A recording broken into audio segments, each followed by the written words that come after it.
9:05, Thursday, November 14th, and I am calling to order the meeting of the Los Angeles Probation Oversight Commission.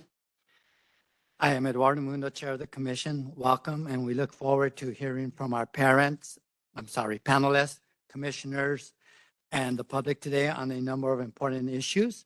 I'm also very excited to announce that we are back to having a full commission. The board appointed Commissioner Brooke Harris on October 22nd and Commissioner Terry Ship, who has not made it this morning. Last week on November 6th, we are excited to have you both on our team. Commissioners, welcome, and we are looking forward to working with you. Please take a moment to introduce yourself. We can start with you, Commissioner Brooke. I'm sorry, Commissioner Harris. Hi, good morning. My name's Brooke Harris. I am very honored to be part of the commission and appreciate the support of my colleagues and the trust of you all.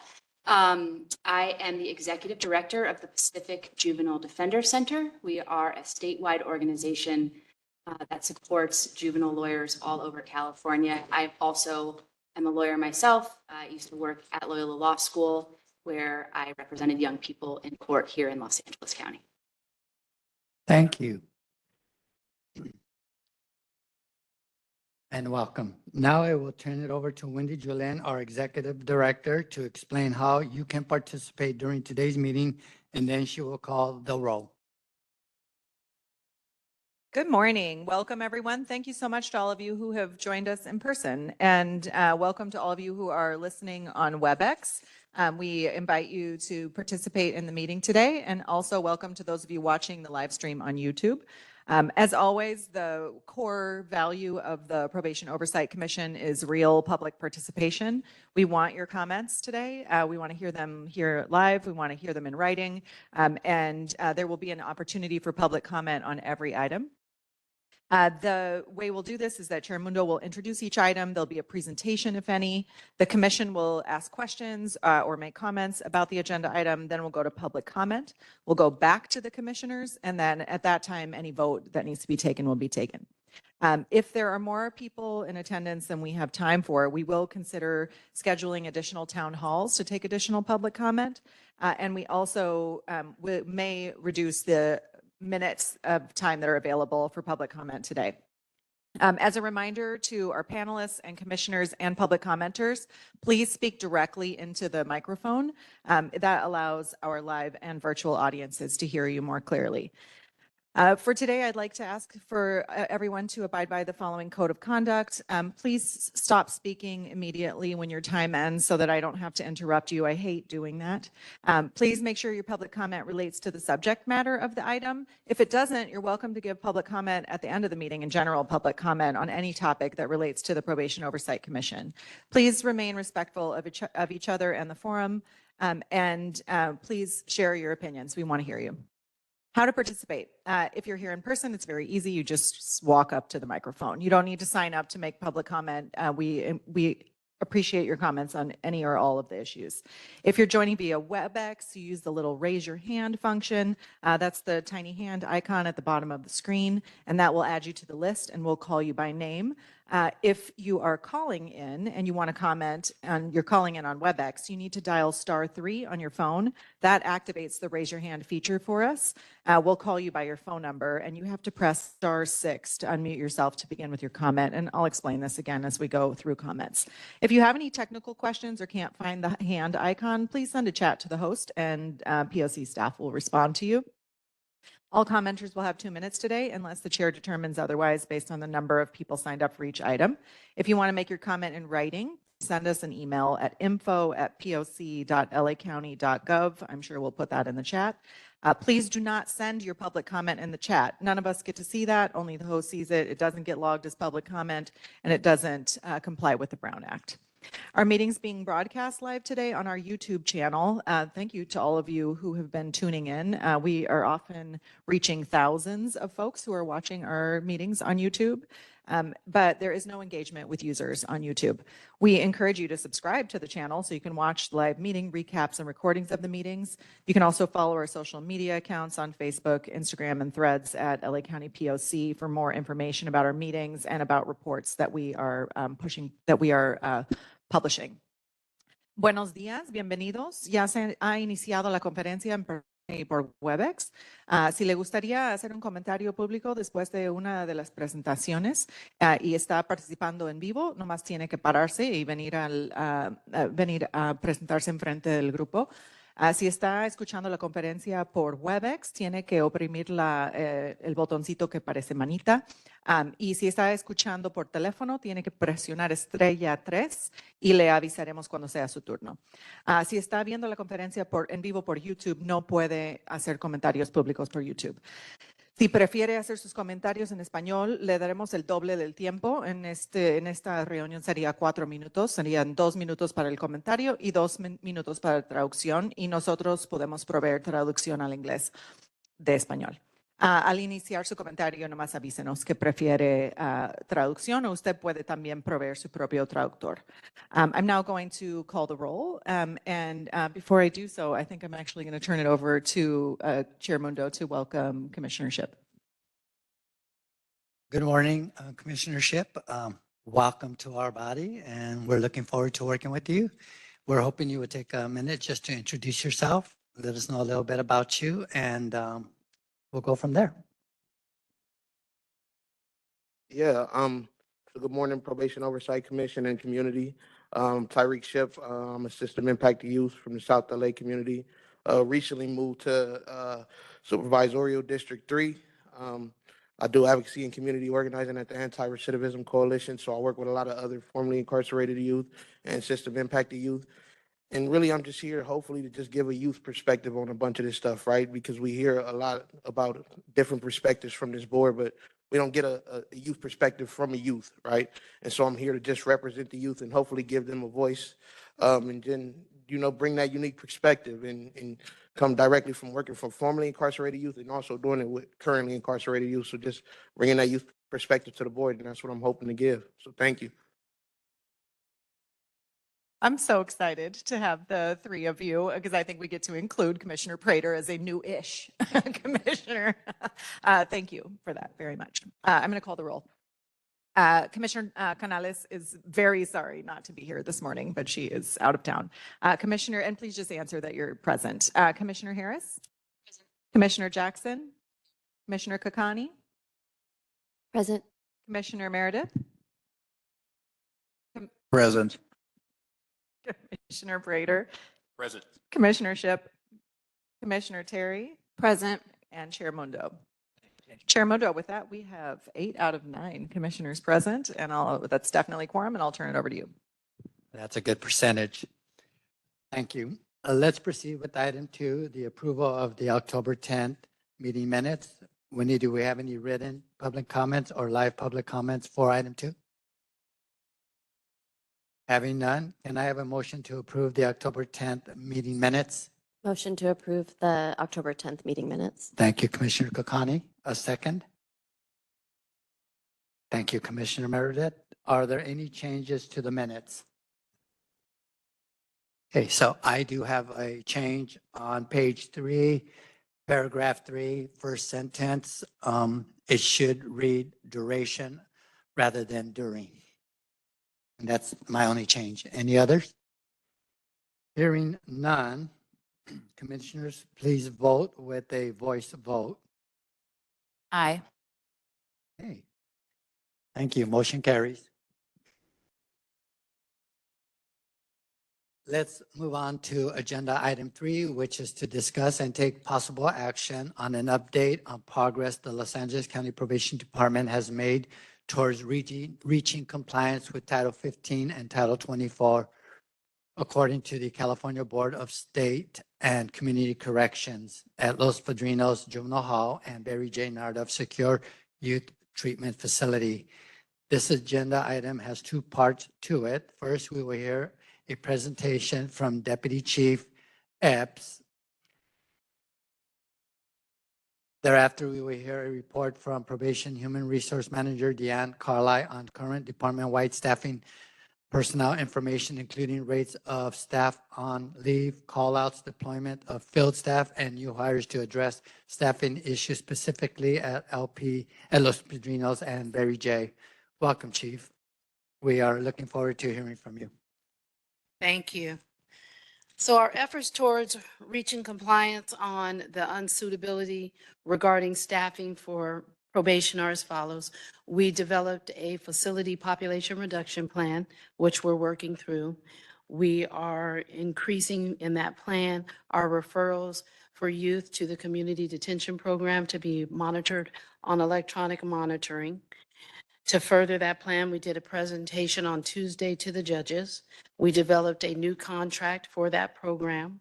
We have gone through a list of youth in detention to determine who's eligible, because there's two ways that you can get onto that program, community detention.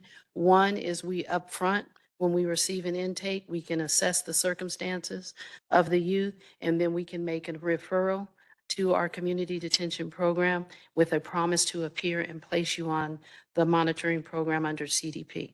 The other way is to make a recommendation to the court for release to CDP. So we have seen some of the numbers remain steady with that.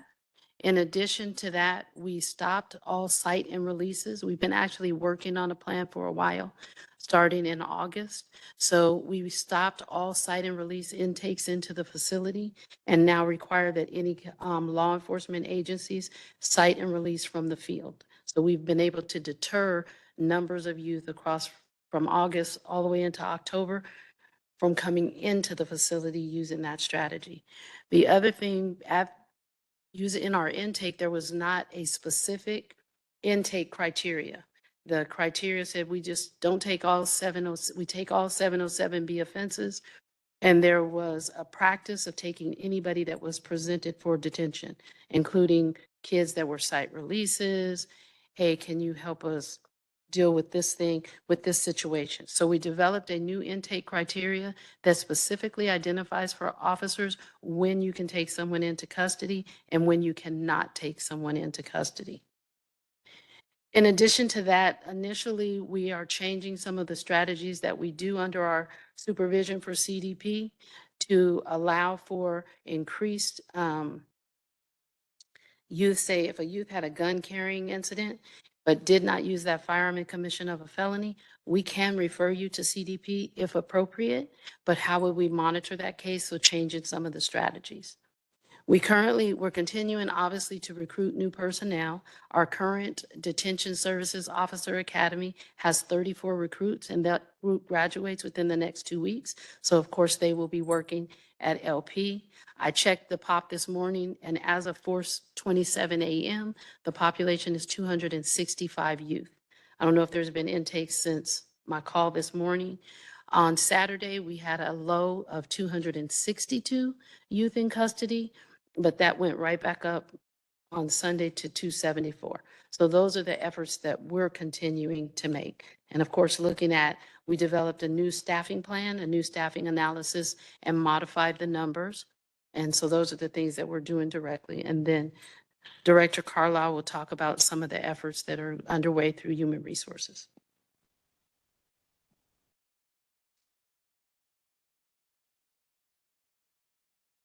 Before you start, Director Carlisle, I'd just like to say for the public that we did receive yesterday afternoon a staffing analysis report that I'm sure we'll be hearing about right now. It is attached to the agenda under this item. The link wasn't working until this morning because we didn't have the report, but you can now see it publicly.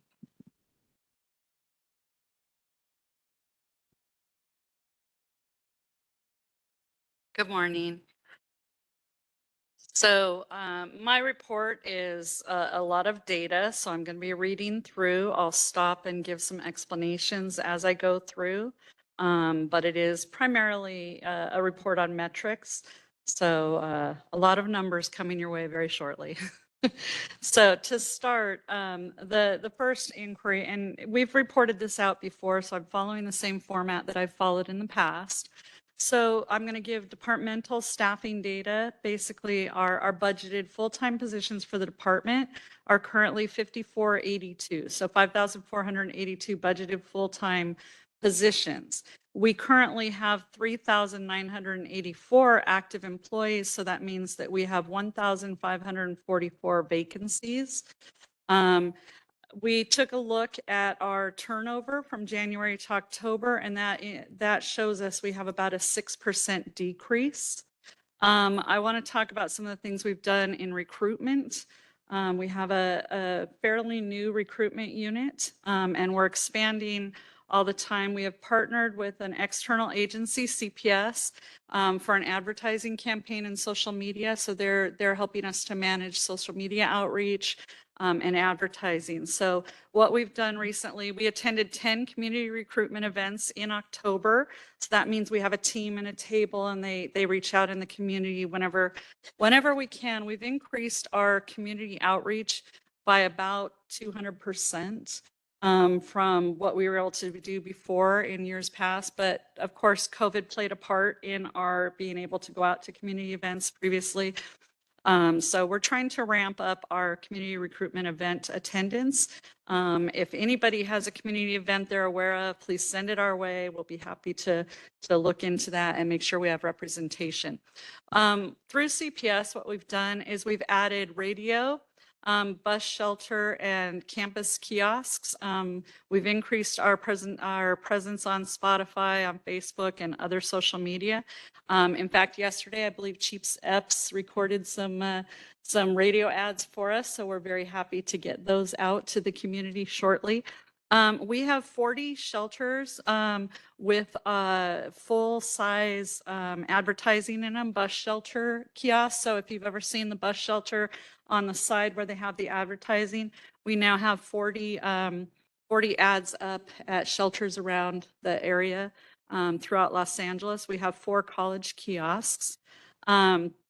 We featured our new uniform, which we had a soft rollout on our new uniform in October. So our advertising does feature the new uniforms and a variety of staff. We tried to make sure that we have a good representation because we do have a very diverse staff as well as diverse communities. So we tried to make sure that we aligned and we had plenty of representation. We had a lot of volunteers, and we're very grateful to our staff who volunteered to basically showcase positive representation and have their picture on the side of a large bus kiosk. We have a virtual career fair. We are moving right now towards posting for the DPO positions. So we're hoping to get postings for those positions up very shortly. We continue to promulgate our DSO and GSN. And so as of 10/19, we've received about 192 for the past month. And so we're continuing to push people through. Since we started tracking, since we opened this particular exam, we've had 295 people start the academy since we started tracking in January of last year, not this year, but in January of 23. So we continue to move forward on trying to fill those. I'll provide the institution's staffing data now.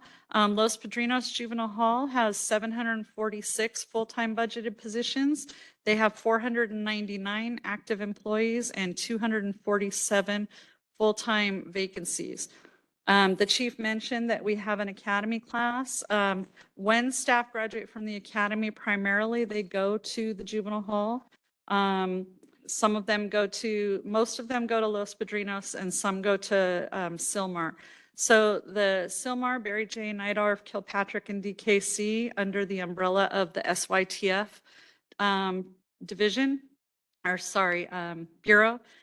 SYTF has 306 full-time budgeted positions. They have 258 active employees, so they have 48 full-time vacancies. So you can see why the majority of new hires coming out of the academy go to LP as opposed to Barry J. But we do balance that and try and make sure that we're doing the proper allocations to make sure we have sufficient staffing at both halls.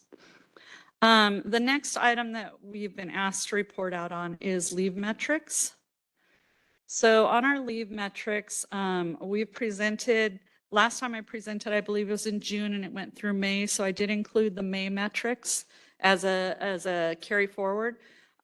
So for the last 6 months, in May, we had on continuous leave of absence department-wide, we had 516 folks. In June, we had 564. Excuse me. In Ms. July, Collins? sorry. Rather than going item by item, Sure. because we do have it in front of us and our viewers can actually pull this up.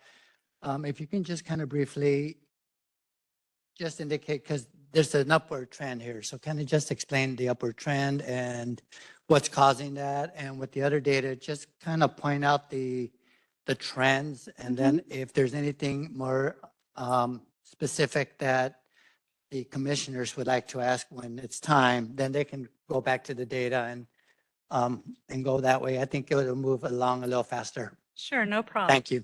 And I just want to just add one other thing for clarification, just like, so for the audience, there are acronyms, if you can kind of say them the first time so people are all on the same page about the use of acronyms.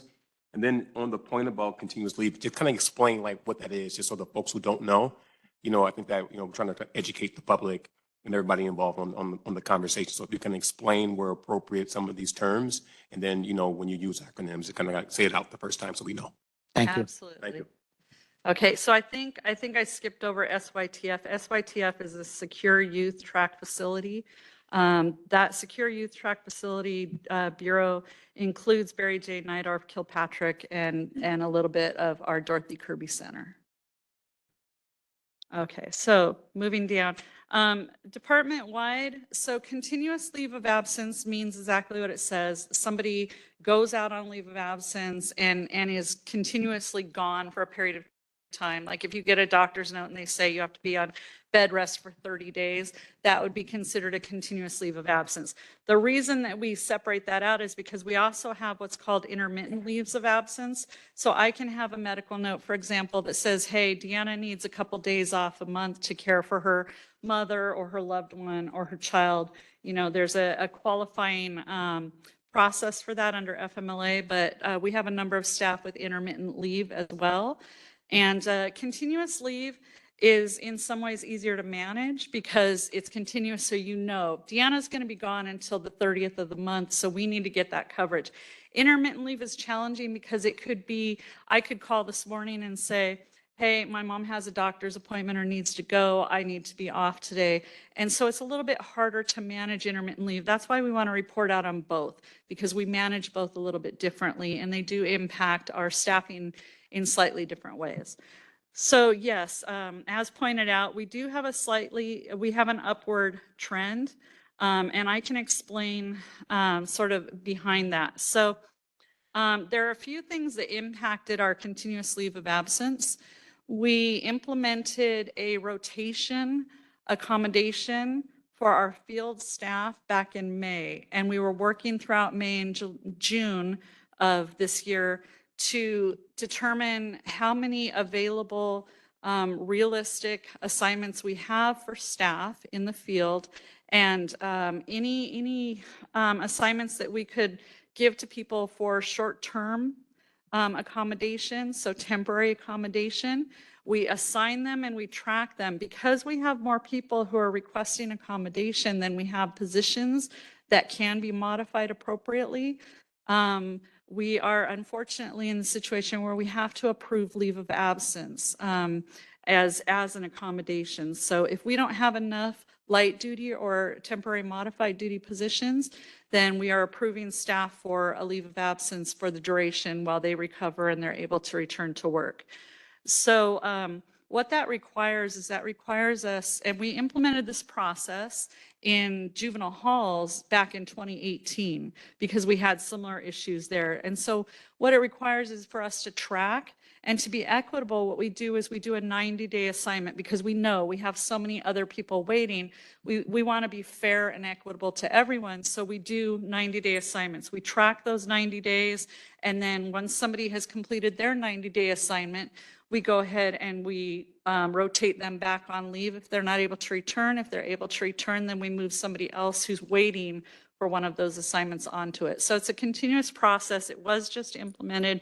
So it took a little bit of time, but the dip that you see in July and August of 24, we think can be attributed to that because there were some people who, when they were contacted, they submitted new notes to release them back to full duty work.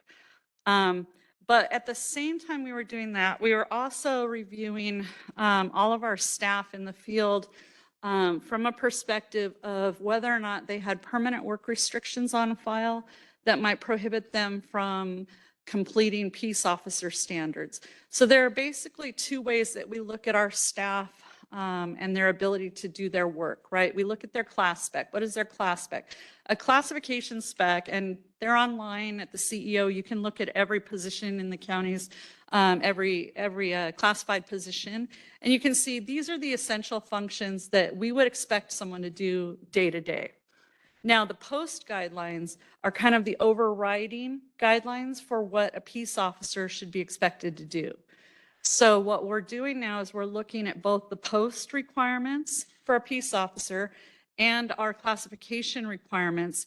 And if there is a restriction on file that might prohibit someone, for example, if you look at the post guidelines, they have to be able to effect an arrest, to intervene, to keep the peace.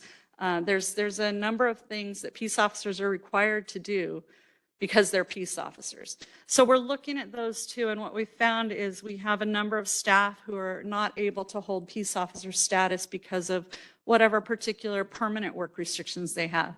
The county has procedures for how we handle permanent work restrictions, and again, we don't have enough assignments to accommodate everybody, and so that separate group that also is pending a reassignment to a different classification, and that process can take up to 2 years. They are placed on a leave of absence pending a reassignment because they can no longer do all of the functions of a peace officer. So we have that group as well. So we believe that that's accounting between both of those for the increase in numbers. And as of the end of October, we have 656 staff department-wide on continuous leave of absence. Now, if you go down to the department-wide number of staff approved for intermittent leave, this has dipped a little bit, and we believe that the reason for that is because if you are on a continuous leave of absence, you don't need an intermittent leave of absence. You no longer, because an intermittent leave is, I can't come to work today, but if you're placed off work and you're off through, the end of the month, you're no longer approved for an intermittent leave.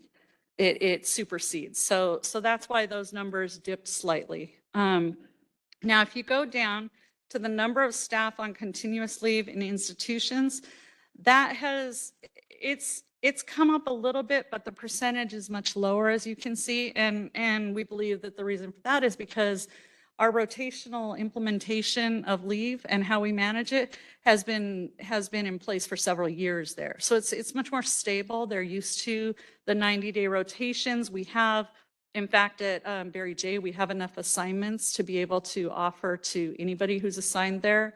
Sometimes, we have 1 or 2 waiting, but for the most part, the continuous leave in the institutions is stable because we've had that program in place for a number of years now.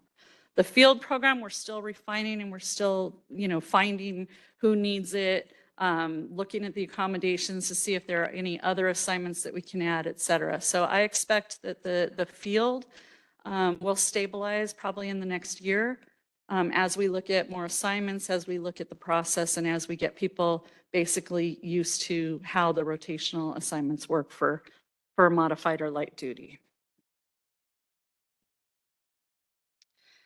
Now, we did notice, as we were going through our data, we noticed that there was a little issue. Our workers' compensation cases were a little bit overstated previously because when someone files for workers' compensation, we make a notation in our leave program and it wasn't differentiating between whether they were actually on leave or whether they had just filed. And so we've since cleaned that up. So we know that our numbers will be more representative of actual leave as opposed to merely filing a claim. It wasn't a significant, but I thought it was important to mention because it did make our numbers fluctuate a bit. Our number of staff approved intermittent leaves in the juvenile institutions, it did go up quite a bit in July. We're not really sure why it went up more in July, but as you can see, it's kind of stabilized. And if you look back at May, we're right around those same numbers again. So some numbers to provide department-wide, because as I explained, we have a number of people with temporary modified light duty or light duty assignments, and we have a number of people with work restrictions. So we provided that information just below. So we have 215 employees on modified light duty assignments department-wide and 154 employees with permanent work restrictions.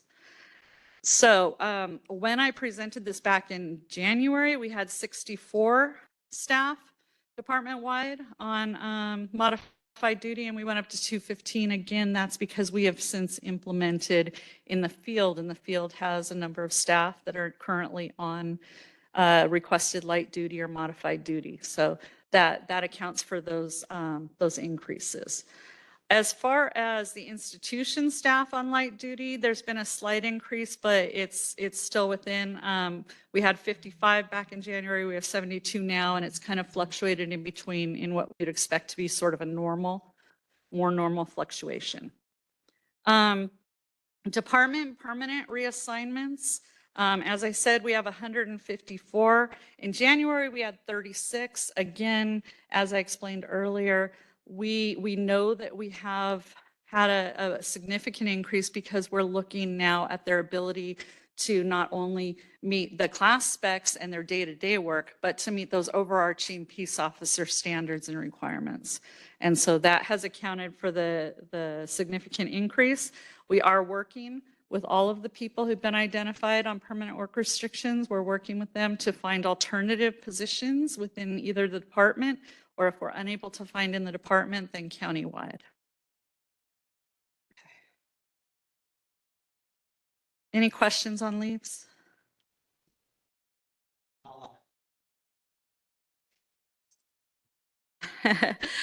So I did include metrics on the attendance project. I have spoken on that before, so I'll be very brief.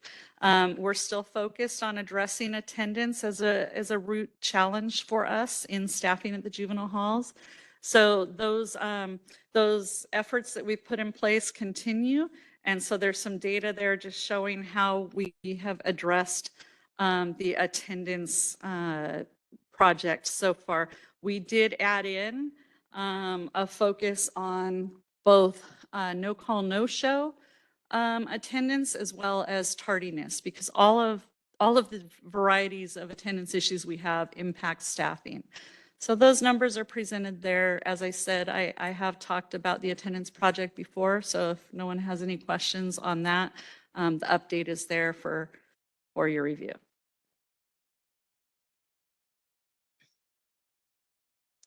Okay, so the call-out system. Our call-out system was developed in partnership with Department of Human Resources, the County Central Department of Human Resources, and our technical people. And then we developed a online URL call-out system back in January 23. It was implemented. Basically, what that call-out system does is if you're assigned to the juvenile halls, whether it's regular assignment that you're assigned there and that's your regular, day-to-day, or whether you're deployed, you're to use this call-out system. Prior to the call-out system, we literally got calls, and we had people staffing desks and taking phone calls. So the call-out system was to replace that because there was a lot of paper documentation, and we didn't always know what was happening. We couldn't really look at it in real time. So to help supervisors to staff at the halls and to monitor this, the call-out system was developed. So the call-out data is provided in the next section, and it provides the shift numbers and the average number of callouts and things. So you can see the data there. We have noticed if you look down towards more recent months, you can see that at Barry J. Nydorf in August, September, October, those numbers have trended downward. If you look back up towards January, February, and above, the numbers were much higher. So those numbers are trending down. We do see some trending down at LP2. That's a little bit slower, but it is still, I want to point out, still trending down. Now, one thing I really want to emphasize with the call out system, first and foremost, the systems I'm talking about, HR does not oversee. I have an understanding of them because we helped to develop the call out system. But I do rely on the institutions to provide this data and provide the analysis. So any analysis I'm giving, I might not be able to go in depth with you, but I did try and get as much information as possible so I could answer questions. But what we discovered recently, we implemented a scheduling system as well. And back in May, we were able to get the scheduling system and the call-out system to basically cross-reference each other. And what we found is that our call-out system is overstated. So I'll give you an example of how it's overstated. I'm an employee. I already have an approved, I requested vacation 2 months ago, and that vacation was approved. But I'm nervous that what if it didn't? So I call every single day that I'm on vacation. And the call out system just logs a straight number of how many people called. I can also call the call out system and say, hey, I'm going to be 5 minutes late. Now that's going to trigger a straight number, right? Of, hey, we got that call out, but that doesn't necessarily equate to nobody was there for that shift. So if you scroll down to the next data set, the scheduling system now allows us to look at the shifts, how many total shifts we have, and align those numbers, because a call out is just a one-for-one. Anytime anyone picks up the phone and enters that call out system, it shows 1, but they might not be a 1. Does that make sense? I might be 5 minutes late, but I'm still there for my shift. So now what we're able to do with the scheduling system, we have centralized the scheduling function. There's a unit now that manages all the scheduling. And as we continue to refine that scheduling system and really be able to hone in, we've been able to cross-reference, and that's where we receive this percentage of holdovers. So if you look up here for the LP holdovers, this is based on the scheduling system, which again takes that information from the call out system, takes information from the location, and takes information from the actual location scheduling as they come in and out. And it shows how many shifts there are and how many holdovers. So the percentages are shown there. As you can see, it's starting to come down. And we believe that's because we're refining the scheduling system, and we're able to go in real time and really address some of the issues that we have. So you can see the LP, the holdovers were highest back in July, but since then we've come down a percentage. Now, if you go down to SYTF and you look at their percentage of holdovers, it's actually negligible. It's pretty, it alternates between 0 and 1, which is actually really a good number to show. We weren't able to show this information without the scheduling system, because if we tried to align it to the callouts, as I said, it would be overstated, and they are kept in completely different systems. But now that we have all of our data coming in real time, and it's correlated to each other, we can check that out. We can say, okay, you know, Deanna called into the call out system 3 separate times. She called in the night before to say she wouldn't be in today. Then she called in today and said this morning and said she wouldn't be in. And then she called in at 10 o'clock and said, you know what, I will be in, I'll just be an hour late. That's going to show us 3 in the call out system. But technically, if my shift was supposed to start at 8 and I come in at 10, there's no need to hold anyone over to cover me. Okay, I'm thoroughly confused. Okay, right up front. On this call out system, it's not telling me if they're on holiday, vacation, I mean, there's no breakdown on this when they're calling out. That's what I'm looking at. So yeah, it shows 3 times, but it doesn't show if they're calling in sick, holiday, or what. So the call out system does have a lot of data in it. It is self-identified. So again, if I call out and I say that I'm calling out on FMLA, I can choose what type of leave and I can identify. So let's just say I identify I'm going to use sick leave, but I'm calling out to use FMLA for my parent. I'm not allowed to use sick leave to call out for a parent. I'm only allowed to use sick leave if I'm calling out for my own health.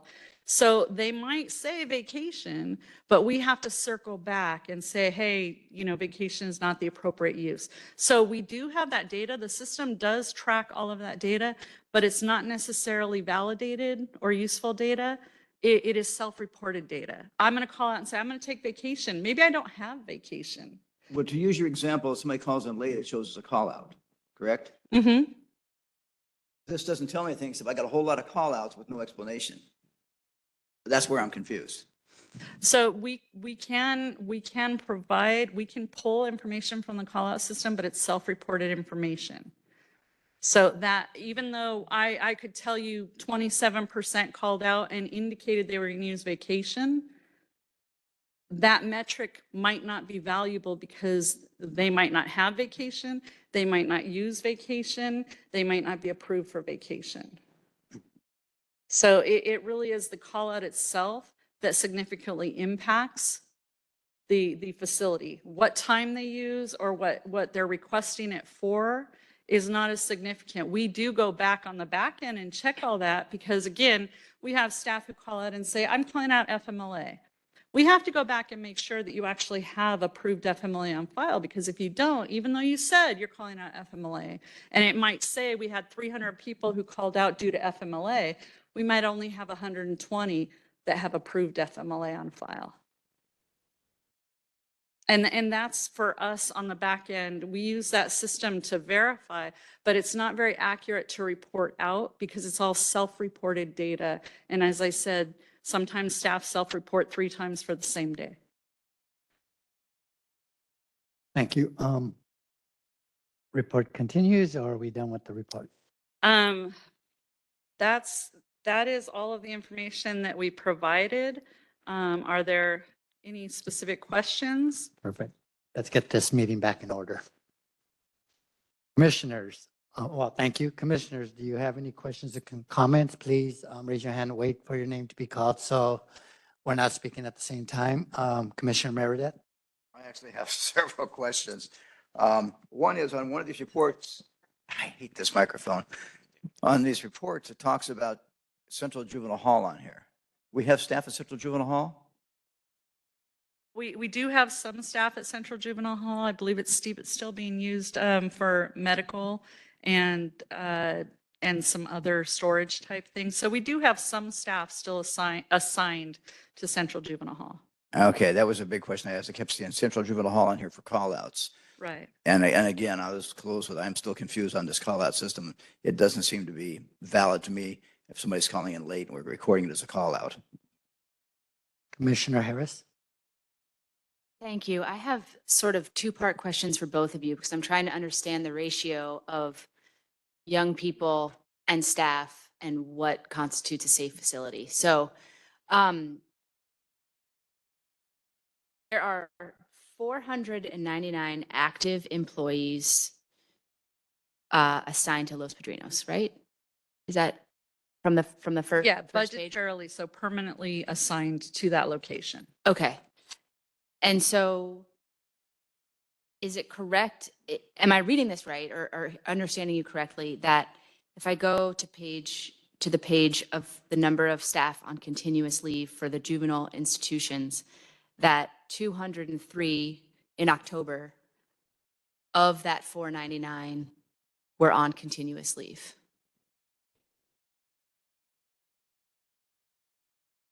Yes, that's correct. Okay, so that leaves 296 employees who are actually available to come in to work. That's correct based on the information. Yes. And then there's another 104 employees who are on intermittent leave. Correct. Okay, so that's not, we can count them sort of, we don't have to subtract them from the number of available employees on a given day. Right. No, we check our intermittent leave numbers to see usage rates, and it's actually not that impactful. Most people are using it, you know, intermittently, periodically here and there, but if we have someone, and I won't get too deep in the weeds, but let's say I have an intermittent leave that's approved for 3 days a month. If we note at the end of the month that I've called out 8 times, we're going to have a new interactive meeting and say, hey, Deanna, it looks like you might need to up your interactive leave request and things like that. So we address it pretty much as quickly as we see that it's going out of bounds, for example. But most of the staff with intermittent leave are using it intermittently. Okay. 1 or 2 times a month. Okay. And that doesn't, and the call outs are a separate thing from intermittent leave. That's another, someone that's on intermittent leave may also call out for other reasons other than their sort of what they anticipate they would need in a given month. Sure. So the call out is a direct, that is basically like calling your supervisor if you're missing a day of work. That's replacing that. So I would call and say, hey, I need to miss a day because my laundry exploded, or I need to miss a day because of FMLA. Okay. So really what we're talking about in the universe of active staff that are deployed to Los Padrinos is 296 employees. Of those, some also have approved intermittent leave and others call out. We all sometimes call out to work. I understand that. But so we're really talking about 300 staff that are there and available to fulfill their shifts. So there is a differentiation between assigned staff and deployed staff. So assigned staff are, your job is, your day-to-day expectation is that you are assigned, you are hired, you're given a note, an offer letter, you are assigned to Los Padrinos. Now, what we've done, because again, our staffing is low, what we've done is we've on top of that deployed staff. Now, when you're deployed, that means that your regular assignment, my regular assignment might be, you know, at a office facility in Van Nuys, but because of the need, I am deployed temporarily to the juvenile halls. So they are 2 different buckets, deployed staff versus, and I don't believe I have deployed numbers in this report, but they're 2 different. So that's how we're solving that discrepancy that you noted of the numbers that we have at the juvenile halls not being sufficient. We are then sending in deployed staff to fill in those gaps. And I think Chief Epps can speak a little bit more to that information. Mhm. It'd be helpful for us to know specifically how many are deployed, just if you have. I do not have the number off the top of my head, but I'll tell you who does. Ms. Casada right there. Ms. Casada, could you come up to the podium and tell us the number of deployed staff to LP? Now, as she's walking, a deployed staff is somebody who essentially has been reassigned, not for a Yes. day-to-day, but reassigned for the 90-day or the period that we're using now. Yes, 60-day rotation from a field assignment into the facility. Thank you. We're currently at about 100, Straight into it. Thank you. Sorry. we're currently at about 183, and we're adding more each week. So we've got some who are in the process of finalizing training, and they will be deployed and added to that pool. There are about 20 of those that have, since deployment, gone out on a leave of some sort. And so we're probably at about 160, in the 160 range for actively deployed this week. Thank you. Thank you. Thanks. So, Ms. Epps, could I don't mean to, okay. Ms. Epps, can we go back to the number of young people that you were talking about and the department's facility reduction plan? What is the ideal population, given what you see here? So, sorry, what is the ideal population of young people, given what you see in the staffing? What's the ideal population for the department? So I wish I could give you a number. So there's no ideal population for a facility, because it's always going to depend on where are the calls for services throughout the county, law enforcement service, and what is a bookable offense. But I can tell you, when we look at the CDP numbers, I'd like to see the population at 250 if we have youth that are suitable, and just starting that as a baseline, but not an identifiable number, but any youth that is eligible to be diverted to home supervision or to the monitoring through CDP. You asking about the appropriate staffing levels based on the ratio? I'm going to get, yeah, ultimately, but I'm just wondering about the depopulation plan. If the department has hit a target, I'm hearing you say 250 in Los Padrinos is your ideal target. That's a baseline target. Okay. So we, like I said, today when I checked at 4:27 a.m., we were just above 260. And you feel that that would ensure, as Ms. Jackson asked, that would ensure, that would increase the safety and not just the safety, but the ability of programs, outdoor time, all of the essential components to run better? It would increase flexibility to do those things, because we staff, as most facilities do, at a PREA ratio. So you need one staff for every 8 kids that you have in custody. The other layers that are in Title 15, you have to have adequate staff to operate the facility. And then you have to have adequate supervisory and managerial staff on hand to provide, management oversight and supervision. And when you talk about adequate staff to maintain the facility, so that's what you would refer to as your ancillary post. That's medical movements, that's intake staff that help to do any new intakes, and all of those other supplemental services that you really don't see. Getting kids up for court and getting them to transportation. So those things. So you have to have those factors into your number as well. Okay, I'll let my colleagues jump in. Commissioner Kakani, one-part question. One part question, I'll do my best. That's a big ask, Chair Mundo. Okay. Sorry, I have things everywhere right now. Maybe I'll start with Chief Deputy Epps and your report back related to LP and the, I guess, the desire to get back into compliance, because I didn't really hear like a specific intention, right? As noted in this letter from the acting deputy director, Mr. Wicklander of the Board of State and Community Corrections, right? I mean, the clock is ticking, and you technically have until, is it December 12th? December 12th. To come back fully into compliance, just as it relates to staffing. I'm not talking about the comprehensive inspection that occurred in October, where there are a number of issues that are out of compliance and wildly concerning to me. But you mentioned the reduction in population plan.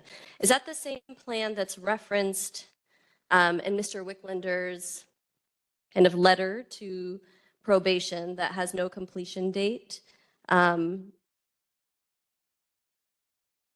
is it like a modified plan? No, that's the same, but reductions are going to be an ongoing process. Of course. To say, hey, we will be reduced by this date. People get released daily from court, as you know. People come into custody daily. So to put a finite date on that, we certainly could have said, hey, but that's an ongoing process. I imagine that plan is in writing? Yes, ma'am. Okay. Could you share that with the commission, and so that it could be also available to the public, just for sake of transparency? I know you mentioned a number of things related to increasing CDP, stop, cite, and release into facilities, new intake criteria, but it would be great to know, like, what exactly is that criteria? What exactly are the goals and the criteria for CDP? Things of that nature. We do have the plan in writing, and it was provided. We did make some Provided modifications. to the Yes, commission? it was. And in addition, just today, like I said, we had a presentation to the judges about how we intend to expand the use of CDP. And I did provide a copy of the PowerPoint as well to the POC, and I can send an electronic copy. It's, I'm looking at Janae. I I think it's called Detention Reduction Plan. I think Yeah. that's what it And- says on the top of the title. It was provided at the last meeting. And I'm going to ask Janae to look for it and put the link to it in the chat. Okay. And I will also send it back around to Okay. commissioners. Thank But you. yes, it's like a 4-page. It's like a 4-page, and I'll document. send I'll send the revised because there are a couple things that we revised in it. But if there's anything, I can answer any questions you had Okay. specific to that. That would be great. And then as it relates to the issues of noncompliance that LP finds itself in as of the October comprehensive inspection, use of force, decontamination policy, the grievance process, I mean, all the things that feel visitation, all the things that feel, wildly unsafe for young people and the staff who are charged with supervising them. Is there a corrective action plan that is being devised related to those things? Yes, there were 9 areas of noncompliance from the comprehensive. And the corrective action plan is due to BSCC on December 22nd. As we know what happened last time, right? The corrective action plan was due, I think, on October, then it was submitted the night before, or maybe 2 days before, which may not have allowed for a ton of feedback, and then resulted in the corrective action plan being rejected. So is there a plan to submit the corrective action plan in time for feedback? Is there a plan to not find ourselves in the same position that you all are in right now?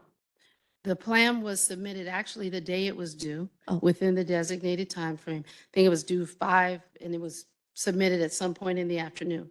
Now, the issue was that you can submit your corrective action plan in advance of the due date to receive technical assistance. Unlike the other situations that we've had, we have been out of compliance previously in staffing over the years, as you all know. The difference there would be, so let's just say, pick one, right? Room confinement. I can change a policy for room confinement. I can change requirements for what you have to write or what you have to do and give you proof of practice. Staffing is a little bit more complex because there's a human factor. You can have many layers of plans written into that. So that was a little bit different, but certainly your points are taken. So what is the date by which you all plan to submit the corrective action plan for the October comprehensive inspection? We're issues? working on the corrective action plan now. I can tell you it'll be submitted in advance of December 22nd, as most of our plans are submitted in advance of the due date, and it will be the same with this one. And we can let POC know when it's submitted. Okay, that would be great. Thank you. Commissioner Ship?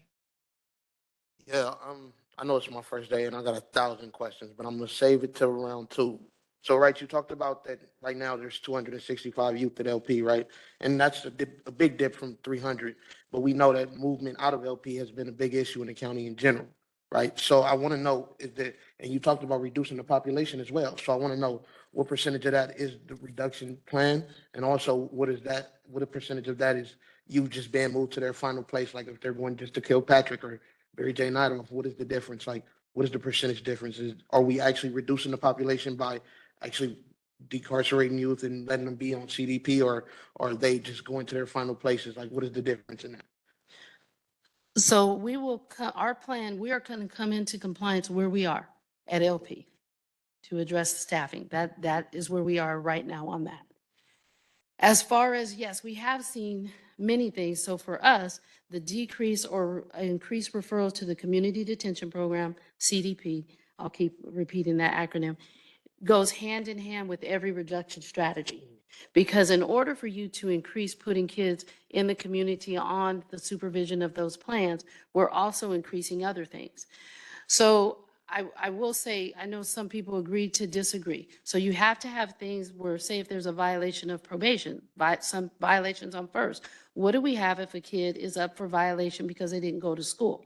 What do I offer in the community? So we're putting those types of things in place, and all of those go hand in hand. As I said earlier, we stopped receiving cite and release cases for intake. That's where we've seen the biggest impact to date, with the highest number of kids actually never having to see the inside of juvenile hall being at 53. For our CDP, we have seen increases in the number of kids being referred. We believe that this will be increased further following the presentation that we did to the judges on Tuesday. And then turning around and retraining, we've retrained our CDP officers and given a new criteria for that as well. Okay. And then I have just one more question, right? As far as oh yeah, I'm sorry. Everybody can hear me? All right, cool. As far as reducing this population goes, I see the corrective action plan was denied for this, right? Is there a completion date? And I know Commissioner Connie kind of touched on this a little bit, but is there a completion date? Because that's the reason that it failed.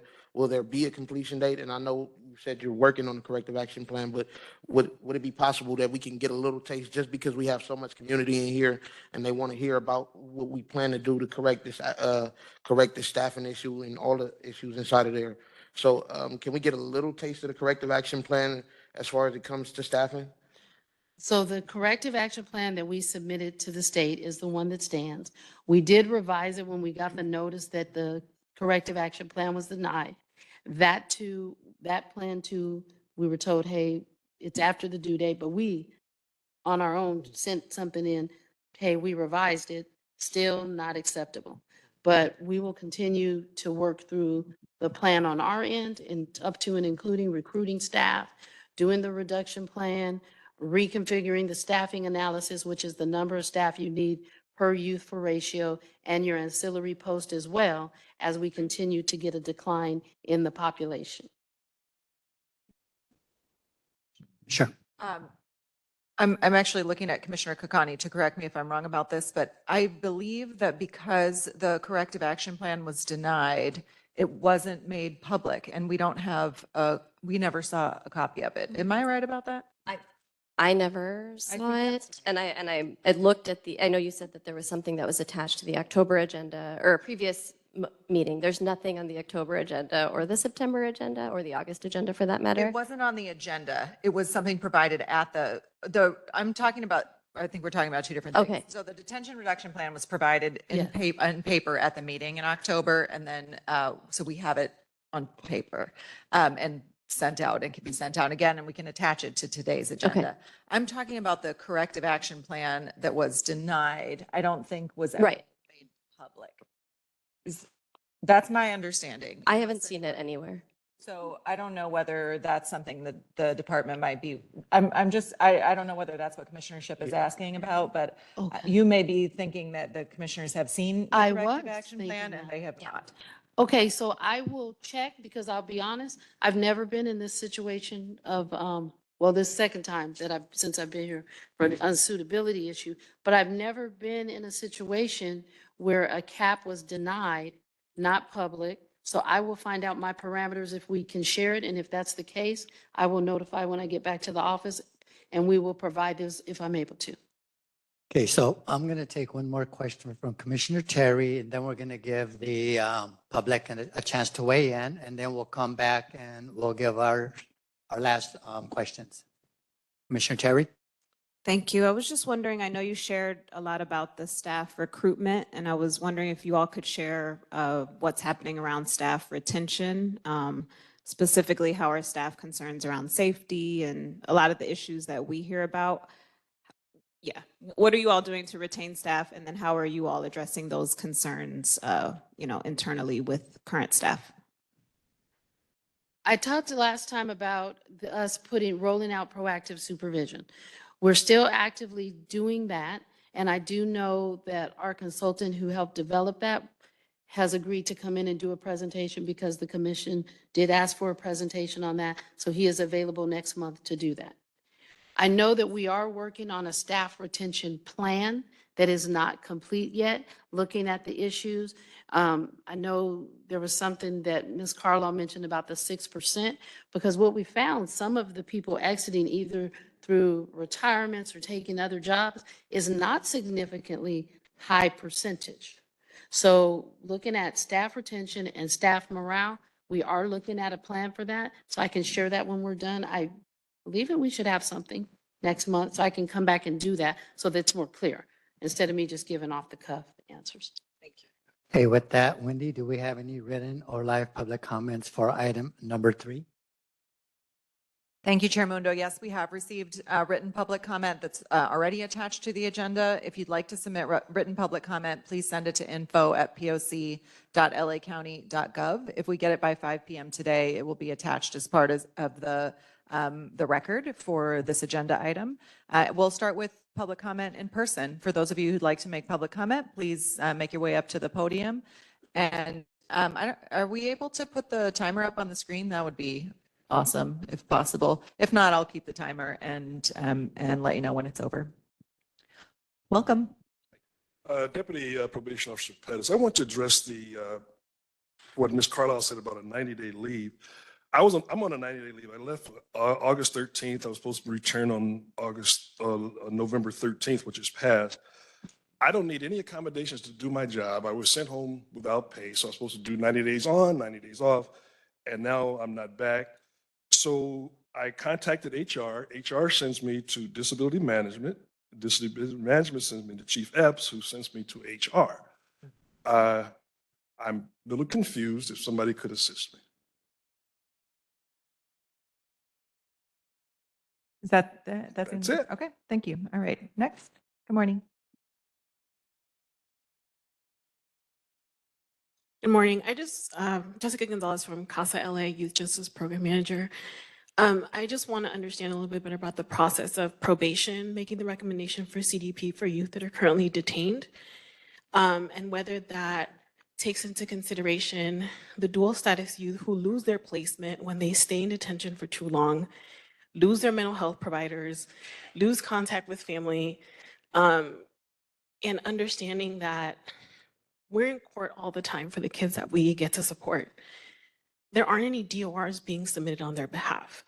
So if a judge is tasked with making a recommendation, also taking into consideration what their participation in programs has been inside, what their treatment has looked like, and they're not getting that report, it's impacting a judge's ability to make a recommendation to also place them in the community. Thank you. Anybody else in person who wants to make a comment? Great. Come on in. And we see those of you who have signed up online, and we will be calling on you shortly. Welcome.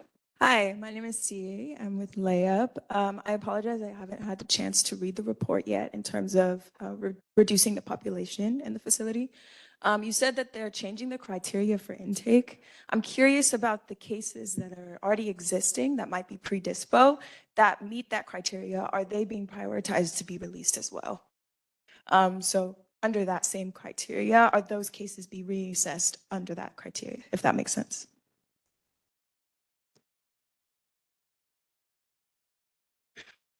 Okay. If Thomas, are you coming up to speak? No, he's not. Good morning, Mr. Ford. Morning. You guys hear me? Good morning for those of you. Is the mic on? Oh. Where's the tech guy? All right, how's that? Good. Good morning, Stacy Ford, Local 685 President. It's so good to see all of you today, and I'm so glad you're here. I did have a question and a concern in reference to staff morale and staff safety. This is directed directly to Chief Epps. I want to know what efforts are being made in reference to staff safety. Because right now, our members are not feeling that they're safe. They're not feeling protected. And I want to know, and they want to know, what steps is the department taking to make sure that staff are safe while they're at work. We have a number of staff who are out currently on IA. The number is very high. And I'm just wondering, you know, what is the department doing about this? There's what we call a cause and an effect. And we've been focusing on the effect of why staff are not at work. We hear a lot in the news, oh, they're not coming to work, you know, for whatever reason. But nobody is talking about the reason these people are not at work. And I just want to share with you, they're not at work because they're either in the hospital or at home recuperating from some type of attack that they've received by the young people that are in our care. And so what are we doing about this? I think that when we look at our staff morale, if we make the facility safe, people will come to work. But right now, it's like a war zone. We go into these facilities and we're not properly, we don't have the proper tools to be safe. And there's no, I haven't seen, and based on talking to some of the staff regarding their injuries and That's your attacks. time. Thank you, Mr. Ford. Deanna, can you tell the audience what IA stands for, please? You said what? My time? IA, It's your time, yeah. IA, as far as a leave, Yes. returns to internal affairs and ordered absence. Generally, that happens when there's an investigation underway. That's actually what I thought it meant, and I don't think that's what it means from Mr. Ford's contact. Can you just say when you said IA, can you explain what you mean by that acronym? Industrial Yes. accident. There are two acronyms. I agree. That's why I asked for the clarification. Thank you. Okay. Thank you. Thank you. Just for the record, I need more than Thank you. I would love to come back, talk about Thank you. staff safety, but 3 minutes is not going to cut it. And if you do come back with data, because just saying there's a lot. Okay, because if you come back with data, then we actually can support that, but just to present a narrative. Okay.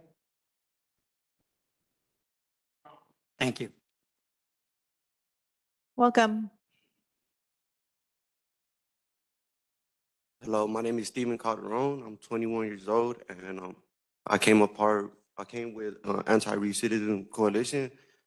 And hearing about this topic, I feel like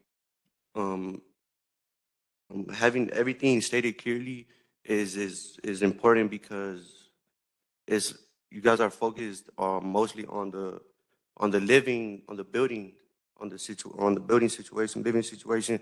But what about the youth's development and their personal growth? I feel like that's one spot where we should start off, because a little bit by myself, I went through these programs and I've lived in these facilities myself, and I feel like empowering the youth, building relationships with the youth, that should be a stepping stone. Thank you, guys. Thank you. Go ahead.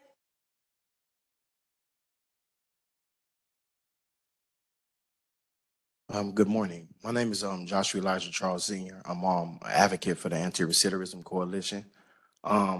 Listening to the things that are unfolding, I just want to bring to everyone's attention that I was a product of the system that's being discussed. I started off in placement. I went through camps. I did Los Padrinos. I did Central. I did Silmore, and also did over 21 years in prison. Post-release, I've noticed in society that there's not many opportunities for the youth to necessarily plug into. And no matter the arguments that I hear that are displayed on a continuous basis, the number one problem or solution rather that I feel is mental health. When you deal with staff members that are in fear and you deal with the population, there's a disconnect. There's no middle ground between the two. There's not one on behalf of the youth to really communicate what it is that they're emotionally and psychologically going through. And then there are some staff too that need to be trained further in dealing with people that are not psychologically stable to express themselves properly, because we're all human.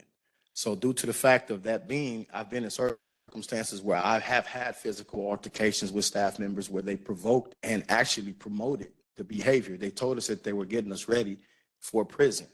And that ended up being my reality. Since then, I did get an associate's degree. I do have 5 trades. I'm currently in college.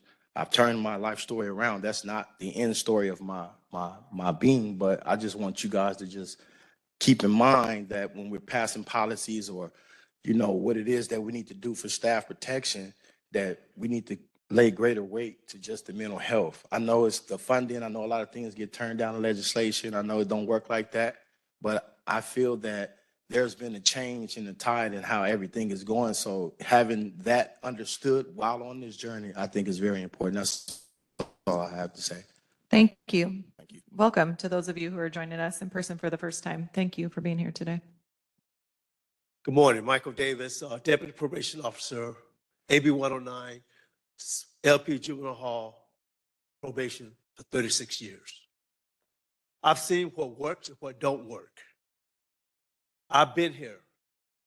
I work my day job and I go in at the institution in the evening. I'm there in the trenches.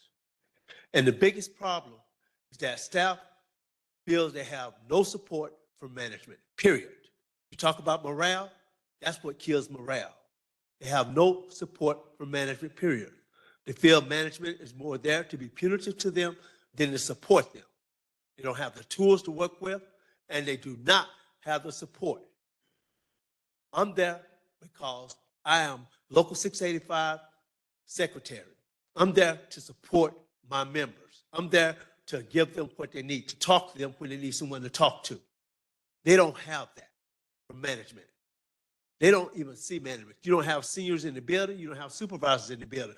All you have is staff trying to do the best they can, and they're busy being walked out in IA, internal affairs investigations, etc. We want to build staff morale, start supporting staff instead of victimizing them. Thank you. Next up. Good morning. Hello, good morning. It's kind of a long speech, so I'm just going to get right into it. Good morning, my name is Sarah Shakur, and I stand before you today to shed light on a troubling reality. Los Padrinos Juvenile Hall has once again failed its comprehensive evaluation. It's deemed unsuitable for the care of our youth. This is not just a technicality. This is a reflection of the deep ongoing issues that continue to plague the facility. Let me break this down. From January to June alone, there were 572 incidents of physical force and 228 incidents involving OC spray, totaling 800 instances of force, all in a facility housing only about 300 young people. This paints a grim picture of what's happening behind those walls. When we hear the term unsuitability, I believe we become desensitized. We forget that it means children are being beaten, pepper sprayed, and housed in inhumane conditions. The word unsuitable should not be a bureaucratic label. It should be a wake-up call for all of us. As Maya Angelou once said, do the best you can until you know better. Then when you know better, do better. So why does the probation continue to fail our children? If I were to mistreat any of the young people in our care, I would be fired. Yet probation continues to subject these kids to violence and neglect. How is that acceptable? We cannot keep tolerating this. We cannot look the other way. It's time for a change. Our youth deserve better. They deserve justice, they deserve compassion, and they deserve to be released from these monstrous systems into a community that loves and cares about them. Thank you. Thank you. How y'all doing? My name is Jacob Jackson. This is kind of my statement on juvenile facilities as a whole. I'm the Youth Outreach Support and I'm part of Youth Justice Coalition. As a representative of the Youth Justice Coalition, I'm here to bear witness to the continued failures of the Los Padrinos Juvenile Hall.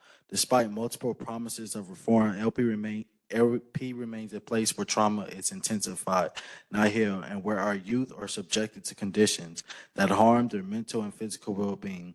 This institution has consistently failed not only the youth who are currently detained, but also those who have been released, scared by their experiences. The following testimonies from two individuals currently inside LP highlight the devastating reality that too many youth face daily. Testimony 1. Before I came to LP, I had already been incarcerated, but LP messed up my mental state in ways I didn't expect. I understand that I need to face the consequences of my action, but being in LP turned me into a version of myself I never wanted to be. Here, just a glimpse of what it's like. There are feces come out the drains and no one does anything about it. One of my best friends was unfairly sent to another facility or something he wasn't even involved in. I watched one of my friends drink cleaning solution and collapse in my arm. It was terrifying. It's like we're invisible here unless we make a scene. My thumb keeps dislocating, but medical staff dismisses my pain. The place doesn't care about us. We have to fight just to get our basic needs met, and it's destroying our minds. Testimony two. Being in here feels like a setup. Probation and the staff treat us like monsters instead of helping us grow. My friend Tyrone and another guy named Gilmore were sent to the county for something they didn't do. Probation just seems to look for a reason to push us down. I once fell and hit my head really hard and had a concussion for at least a day. I was isolated for hours, begging for medical help, but no one came. I even drank cleaner solution just to get someone's attention. It still took hours before I got any help. It felt like torture. This isn't a place for growth. LP doesn't heal us. It just makes us more unstable. My conclusion of this is these testimonies expose a grim reality. LP isn't prioritizing the mental, physical, or emotional health of its residents. The facility has been cited numerous times for being out of compliance and deemed unsuitable for youth Jacob, by the I'm BSCC. sorry, I have to cut you off. That's your time. Thank you. And for the version of yourself that you are today.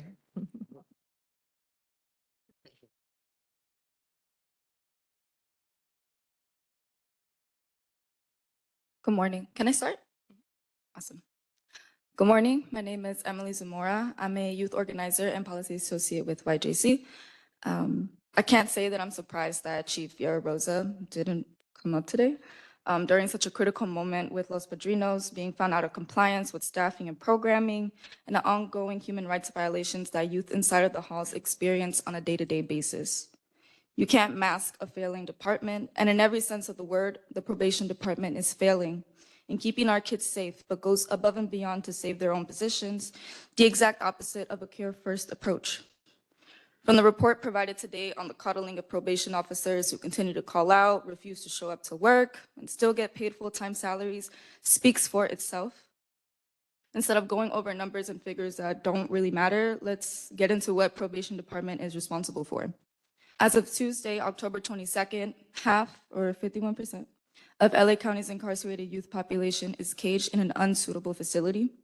From January through June, there were 572 physical force incidents, 228 OC spray incidents, and a total of 800 use of force incidents, despite there only being about 300 youth at LP at the time. Upwards of $3 billion being spent on thousands of sexual abuse cases at county facilities. And I'm not exaggerating when I say kids inside of the halls experience human rights violations. Here's what some of the youth inside of LP had to say about their time in custody of probation. Horror inside LP for me is experiencing all of the fighting we have to do to get what we should already have, from clothes, food, and our cases. What I think is horror in LP is starving daily and walking around with nothing to do and no one to talk to. It's hard to think about my family and what they're doing inside of a cell. Toilets that flush over instead of inside, being searched naked around grown men 5 to 7 in a circle, not being able to have a voice. It doesn't matter how many people you deploy, whether or not you have a call-out system. Stop the cap, free our youth, invest in Youth Justice Reimagined, and invest in our communities. Thank you. Thank you. Welcome. Hello, good morning. My name is Natalie Segura. I'm a youth fellow at Youth Justice Coalition. I'm here today to talk about how youth deserve care and not cages. How Los Padrinos was found out of compliance. Reports indicate that conditions within Los Padrinos are not inadequate, but detrimental to the well-being of the youth, of the young individuals housed there. From overcrowding to not enough access to mental health services, the facility has become a breeding ground for trauma rather than healing. Youth are suffering in silence, facing harsh treatment that makes their vulnerabilities worse instead of addressing their needs. Just imagine being a young person in a facility that is meant to rehabilitate and support you, yet facing prolonged isolation in your cells. This situation not only violates the mandated care protocols, but also undermines the very purpose of such institutions. Let's provide mental health resources and youth centers for our youth. We urge to shut down Los Padrinos. Let us pave the way for compassionate and effective alternatives that prioritize rehabilitation over punishment. Our youth deserves better, so let's ensure they receive it. Thank you. Thank you. Welcome. You can start. Good morning. My name is George Garcia. I'm a youth fellow at Youth Justice Coalition. Today, I want to address a critical issue surrounding Los Padrinos Juvenile Hall institution that is not only out of compliance, but is also failing the very youth it claims to serve. Reports have emerged indicating that probation workers are misrepresenting the resources available to these young individuals, creating a facade of support that simply does not exist. Inside Los Padrinos, youth are left without the essential help they need. They face inadequate mental health services, limited educational opportunities, and a lack of proper rehabilitation programs. Instead of fostering growth and healing, this facility perpetuates a cycle of suffering and despair, according to recent investigations, and it serves an environment that is anything but safe. The facts are clear. The youth inside Los Padrinos are suffering, and the system is failing them. This facility should be shut down, and we must advocate alternatives that generally support our young people. They deserve a chance for a brighter future and not harsh realities of an outdated and effective system. Let us stand together to demand accountability and change for the sake of our youth. Thank you. Thank you. Hello, I'm Thomas Bell, Camp VP for Local 685. Keep my phone right here. You know, what I'm gonna say is coming straight from me, not anyway. But I just wanted to say, I used to work for, we're here talking about staff numbers and getting officers back to work. I used to work for the Marriott. And, you know, I can't quote it word for word, but one of the things that they used to use is if you take care of your employees, they in return would take care of your clients. So if things are so jacked up in LP, if the minors aren't being taken care of, let's ask why. If we go by that philosophy, you take care of the people who work for you, they in return would take care of their clients. We got to ask, are the people who are working for this department being taken care of? Are we looking out for them? Are they feeling safe? Are they getting their needs met? Because a happy worker will make sure that their job stays happy. They will make sure everything is taken in place. If you look at some of the best places to work, those people, they greet you with a smile on their face. They make you feel comfortable. So if their workers aren't feeling comfortable, they're not going to make the people who are under them feel comfortable. So we should look into that.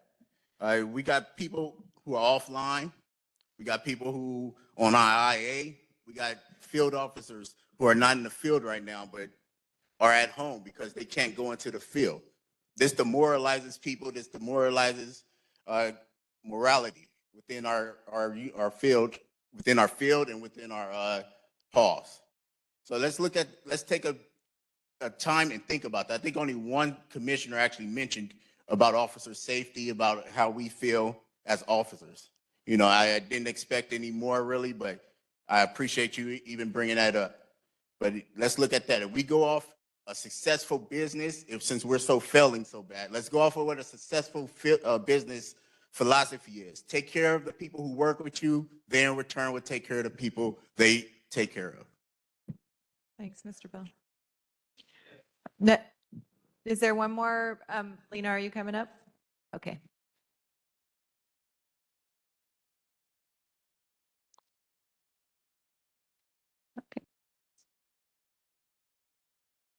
Good morning.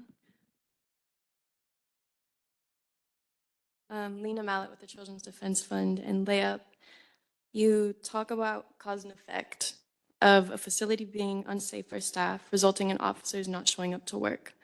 But what about the causality that precedes this scenario? Why is the facility in the kind of disarray that it is in now?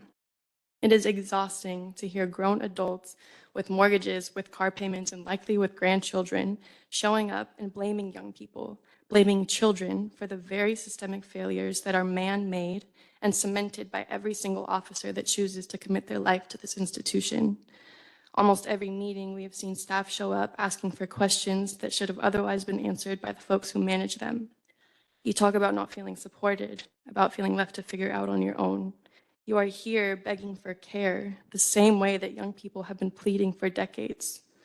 Let me make it clear that the same way this institution has failed young people, has abused and exploited young people, it will always do the same to you.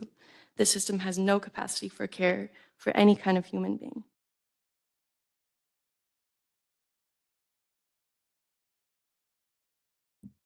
Welcome. My name is Floyd. I'm a student from YJC.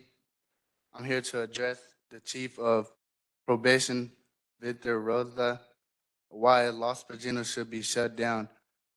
As October 22nd, 51% of incarceration people ages 12 to 17 has been trapped in unstable facilities. These youth endure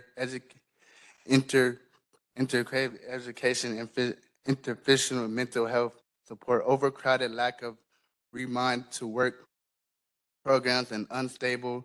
We must do what's right for our youth and prioritize care, not in cages. No kids should face being locked up or being behind bars, terrible conditions away from their community. The solution is not punish, is not to punish. The solution is to care for these facilities that they fail to provide.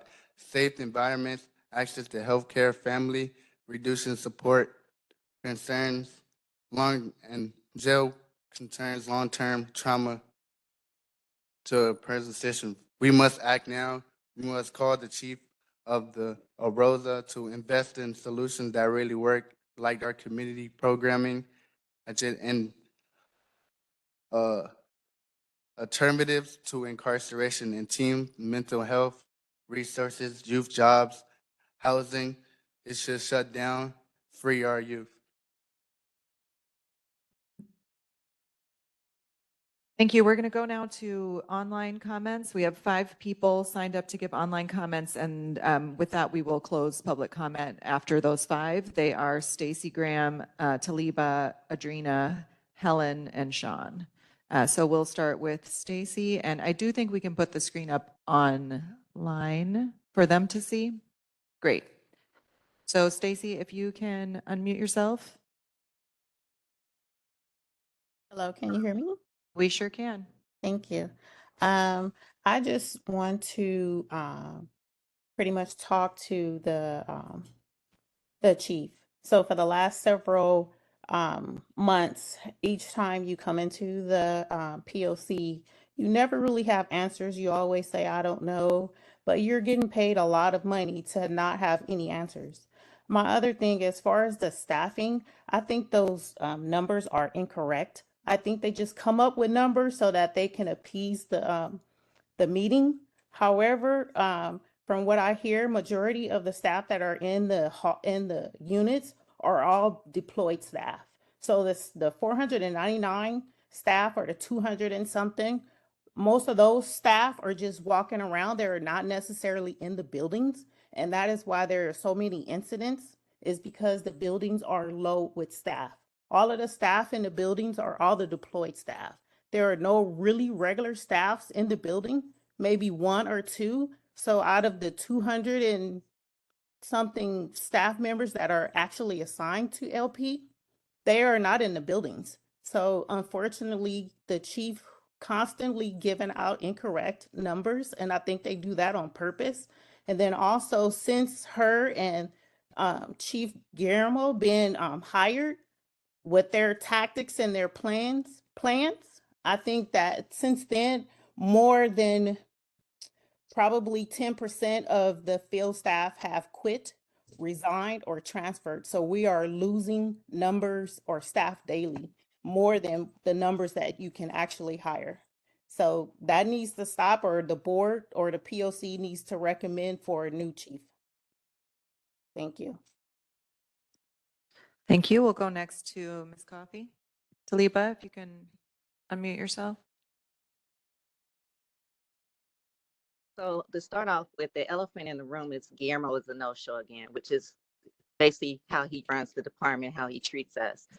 Well, as far as the filibusters being mentioned by current management in that room, it sounds good. However, how will these plans work if you don't have buy-in from the line staff? This management has caused an us versus them scenario in this department. Further, management keeps bringing up recruiting, but how are you going to get them to stay if you continue to not address the safety of the minors and officers? I sit here now in the office with only 4 DPOs left to assist hundreds, if not thousands, of adults supervised in the community. This is unheard of in the history of this department. This office is the second largest department in the field.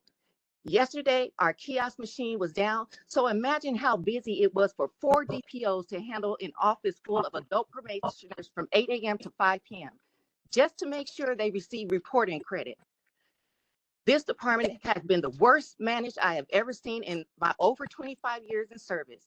Again, DPO2s are the only positions in the department who has to work 2 jobs, and which is combined with doing 60-day deployments is insane. When you still have to manage a caseload, other departments have their officers deployed twice a week, which is more reasonable. Why are deployed DPOs not being paid an incentive to work 2 jobs? One question you should ask management is, how many officers do they have, DPOs, working at headquarters?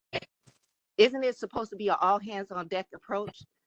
And I'll continue my my comment about HR later.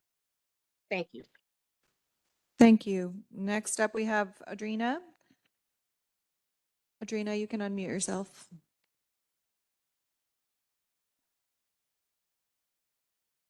Can you hear me? We can. You can begin, Adrina. Okay. I'm going to read a conversation that I had with a probation officer. I'm going to keep their identity anonymous. This is my part. You come to terms and learn that every problem the department is facing is intentionally designed this way. If they allow probation officers to do their job accurately, it will drastically impact the prison system, the court system, and everyone's job. This is one of the beginning stages to ensure the child returns to the adult prison. If probation corrects this, then they won't return as adults. If they don't return as adults, then the entire prison system will be drastically impacted and many will lose their job, while corporate America profits off free labor. They're never going to change this. It's crucial to them that the probation department fails. If you succeed and the kids succeed, it will be the end of mass incarceration and the end of the slavery system. Sadly, they depend on your department to ensure this doesn't happen. That's why there's so many problems not getting fixed. It will collapse the economy. Now, this is the officer's response. First thing I've read that makes perfect sense. We've been saying this, but everyone is too busy wanting the officers to be the problem. We came into this department to do our job, and over time, we were slowly stripped of all the necessary tools to create change. The issue is bigger than officers and bigger than the department. It's political from the state down. So here the officers want to make change, and over time we're stripped of all necessary tools. And when I'm talking about tools, I'm not talking about chains, pepper spray, use of excessive force, isolation, lockdown, or violence. I'm talking about real tools and resources to heal our community. Thank you. Thanks, Adrina. Thank you, Adrina. Next up, we have Helen. Helen, you can unmute yourself. Coming here for the last year as an observer, I don't know the specifics and complications of all these workings, but I can tell you it is just so disheartening that we are still at that same place where they want to close Los Padrinos and Barry J, and we're still here. And the young woman who got up and spoke about using that word, that LP was deemed unsuitable, we're talking about youth. And the word unsuitable is just so inhumane. I think it speaks volumes that Chief Fierro Rosa is not in attendance today. And I'll just end this with two comment and a question. Human resources. The complexity of your system of being on leave, a call out, deployment, new hires, my head hurts. I am so lost. And it seems also emblematic of just the whole system. And then my final question is, you mentioned in human resources that you changed the uniforms. My understanding, they were wearing khaki cargo pants and blue polo shirts. And I'm assuming that was to be just mindful that you're working with kids and youth and not be so, lessen the intimidating situation and environment they are in. I want to ask what they were changed to and why. Thank you so much for letting me speak. Thank you, Helen. Our final commenter will be a name that sounds familiar to me. I think it's Sean Garcia Lays. Welcome, Sean.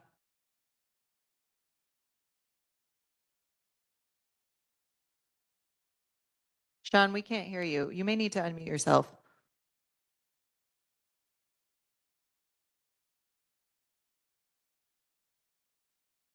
He shows up as unmuted.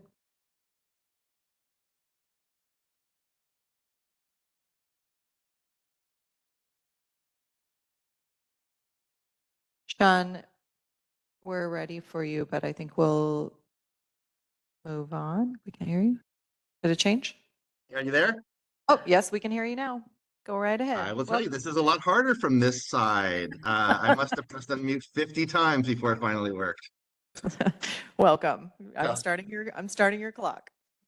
Thank you. Hello, my name is Sean Garcia Lays. I am co-executive director of the Peace and Justice Law Center and a former commissioner of the Probation Oversight Commission. It sounds like the department is betting on the BSCC sending an inspector to find LP has remedied the noncompliance that led to the finding of unsuitability. But this ignores the conversation outside LA about the BSCC's commitment to enforcing Welfare Institutions Code 209. The BSCC is being called out by organizations all over the state, including mine, who complain that LA's practice of coming into compliance for a few weeks a year and then going right back to non-compliance or unsuitability is undermining the state's entire compliance scheme. The BSCC tells us they understand and is promising that it will hold LA accountable to make permanent changes this time, or it will not find the non-compliance has been remedied. But what I'm hearing from the department today is there is no new permanent fix to the non-compliance, just the same old plans and another attempt to come into compliance for a few weeks while the inspectors are present. Based on that, I think we can expect that LP is likely to be shut down in 4 weeks. And considering that, not making a plan for what happens when LP is shut down is nothing more than willful misconduct on the part of the chief and the department. And I hope the POC is communicating that to the Board of Supervisors. Thanks. Thank you. Well, that's the end of public comment. Thank you. Commissioners, any final questions and concerns? Commissioner Hyder? Yeah, thank you. For Chief Epps and the probation staff, just want to understand better. I feel like in the last 2 meetings, I feel like this theme keeps emerging, right? Youth stories and narratives about their safety and their experience in the facilities, and then staff who come and show up to this meeting talking about their experience as staff members. You talked about when you first gave the presentation about probation staffing, about the turnover. And through exit interview data, what have we learned about the experience of staff who are leaving the department that might inform, I know that you said there were some plans being drafted about working on, morale, retention, et cetera. Are there any immediate plans to sort of solve some of the issues? Now I know that having a plan kind of gives the long sort of approach or the long view of how we kind of support the staff. But what immediate plans are in place to sort of address this stuff? And then what have we learned from exit interview data about what the experience is of the folks who are working for your department?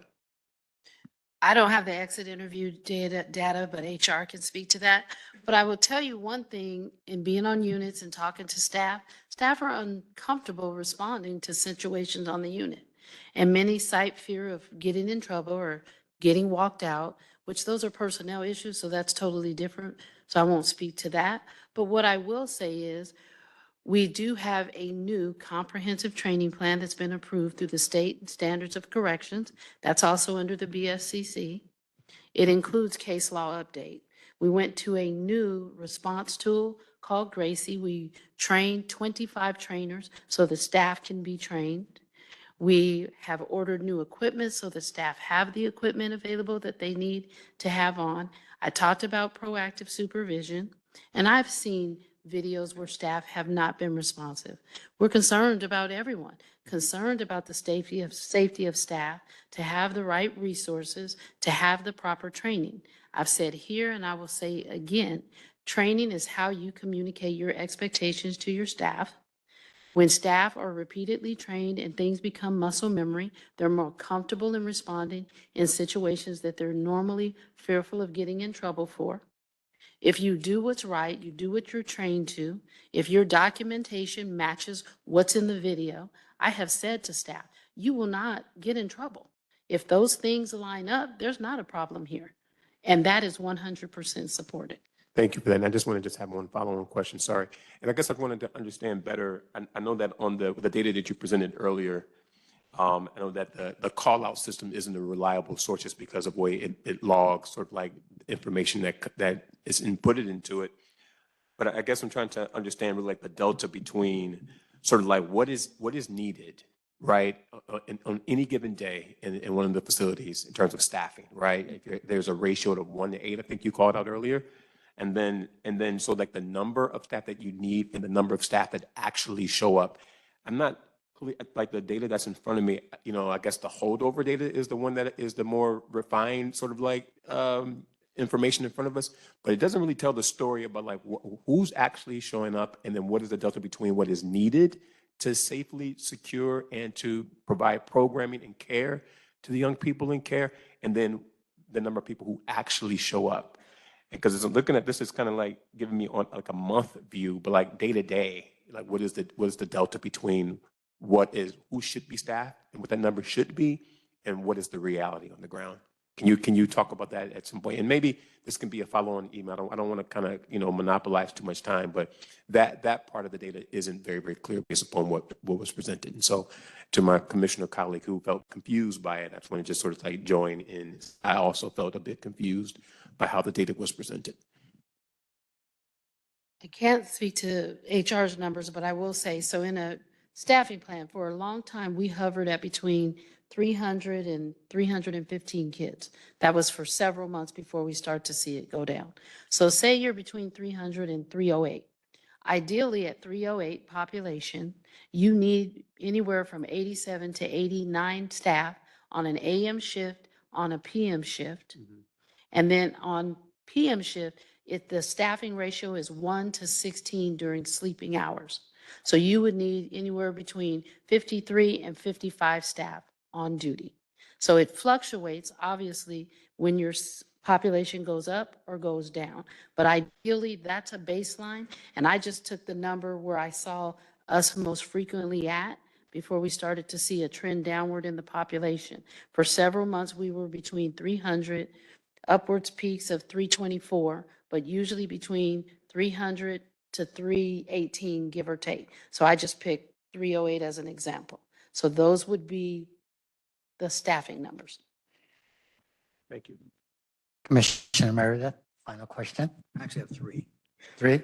First one is we talk about 1,500. I hate this mic. 1,544 vacancies. How many of those are sworn?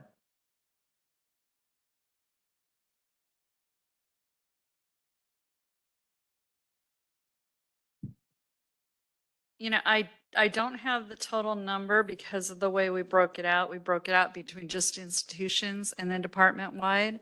But I can do some math on that because the institutions vacancies that are showed, anything that's left between those two numbers is field vacancies. Now sworn is about 3/4 of our staff. So again, I can get you specific numbers. I wasn't prepared to give those to you today, but we can kind of math into it. Okay, well, the reason I ask is we have oversight of both the youth side and the adult side. And I know that we're robbing the field to try and staff the hall to meet the BSCC mandate, which is understandable. But I'm just trying to figure out how many sworn vacancies we have and how we're going to try and fill that, number one. Number two is the recruits that we've hired, that 200 and some odd, how many of them remain? I do not have that number.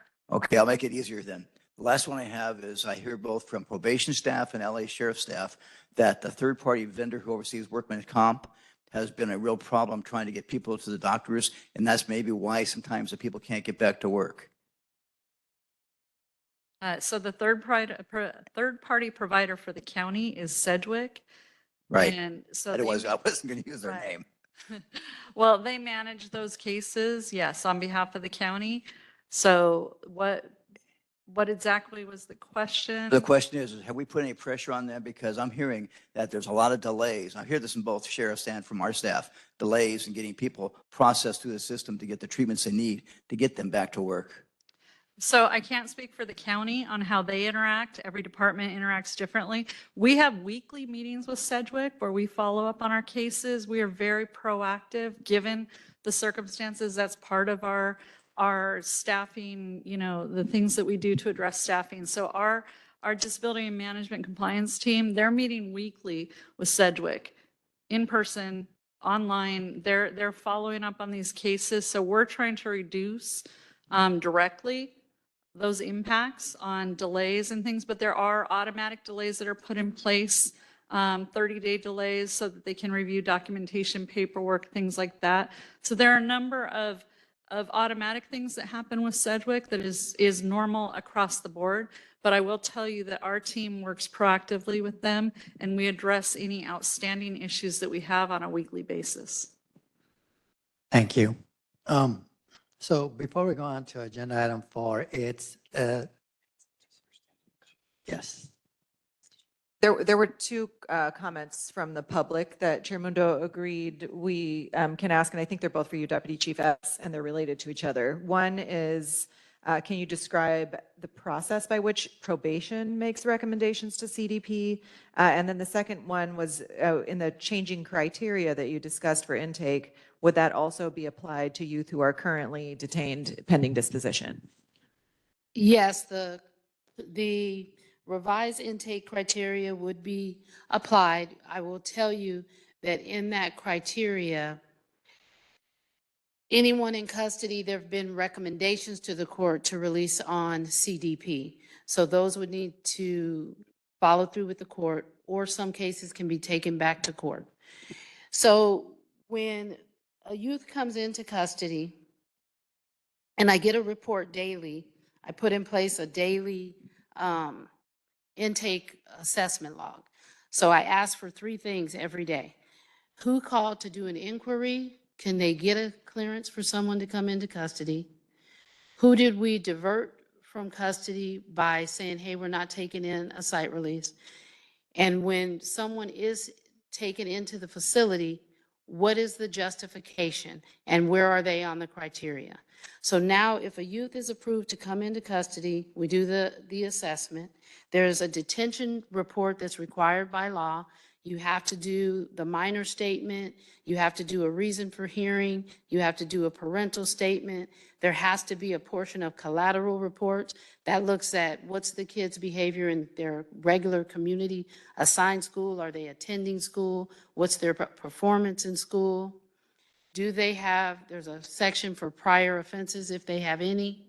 And what are the risks, any particular tool that we look at? So based upon that, there's then an assessment. I always refer to it as the big 5. There are 5 people that under circumstances you must mandatorily detain and you can't release. That is anybody that uses a firearm in the commission of a felony. We're not going to recommend that you be released. You'll be detained pending court. That's anyone that commits a 707B offense, any youth that presents a risk to self or presents a risk to others or the property of others must be continued detained. We must detain you for the safety of the public or the safety of yourself. Then the 5th one is anybody that has an issue that has violated a court order. So if you have a warrant and that warrant has been served, we will detain you on the warrant and we will not release you on the warrant. You must go before the court.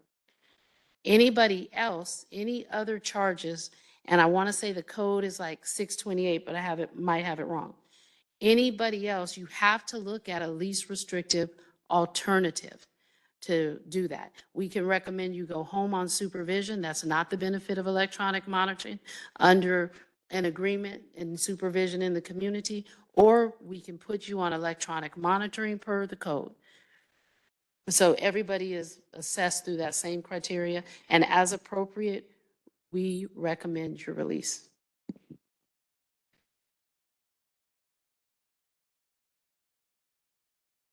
Commissioner Jackson.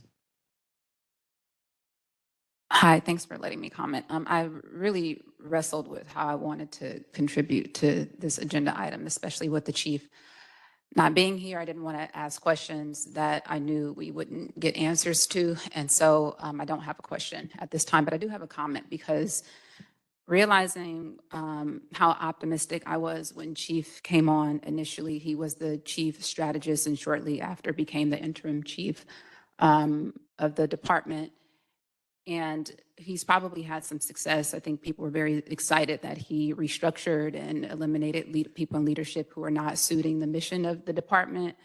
However, the series of failures and the findings of unsuitability, in my opinion, only speak to how unfit he is as a leader at this point. The corrective action plan being rejected is a denial of his competence. It's not about the regulations in and of themselves. It is about his inability to get up there and do what needs to be done. The data's there, the research is there, the community, everything that we need to affect the change, to reimagine justice is right in front of us. It's within reach. It is just not being activated in the way that we need it to by the chief. And frankly, outside of him just being rejected as a leader, him not being here today, in my opinion, is a rejection of himself. I feel very strongly about that because as a leader, the bare minimum, is just showing up and he's not here. So I just want that on record. Probation, I know you guys are here to be representatives of him. I find his absence disrespectful to you. I find his absence disrespectful to every stakeholder imaginable. And I would like to know how you're entertaining the possibility of not being found fit in the coming weeks and how you guys have sort of prepared for that. I doubt there's any real preparation for that. So that's what I said. I wouldn't really labor over any questions knowing that I wouldn't get an answer, but just so very disappointed time and time again. And yeah, I just wanted to close out with that remark because it's tragic in some way. Excuse me, in some ways. Thank you. So we're going to take a 10-minute break, which usually agendized after 2 more agenda items, but the robust public comment, which was really helpful, kind of took us into a longer spin. We will return at 11:10 and go with agenda item 5, returning to agenda item 4 after. Thank you. Oh, yeah. There is. No, she's on. Oh, yeah. We're gonna let DYD said it, but like just, and then we'll go back to. But I'm expecting. Okay. I got it. Oh, thanks for meeting, bro. All right. I got it.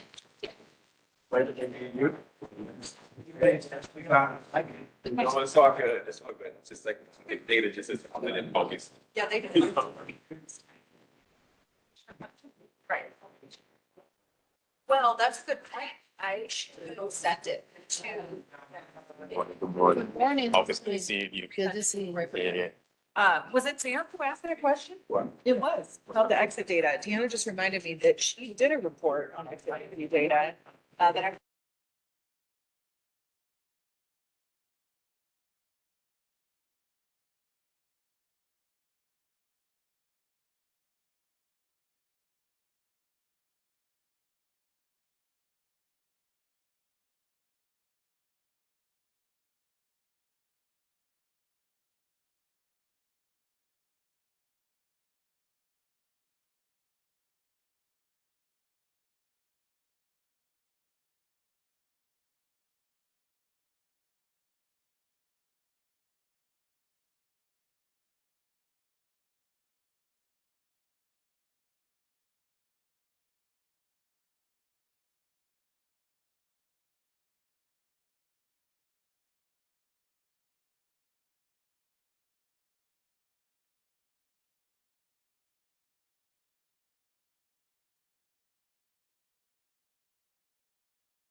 And I can tell you that the majority, they're not released.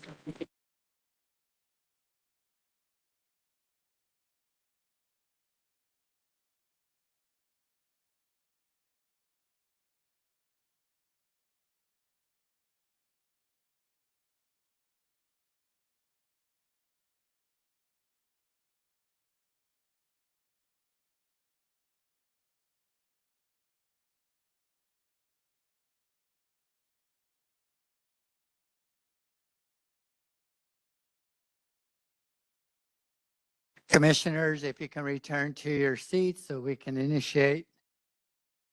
start a meeting.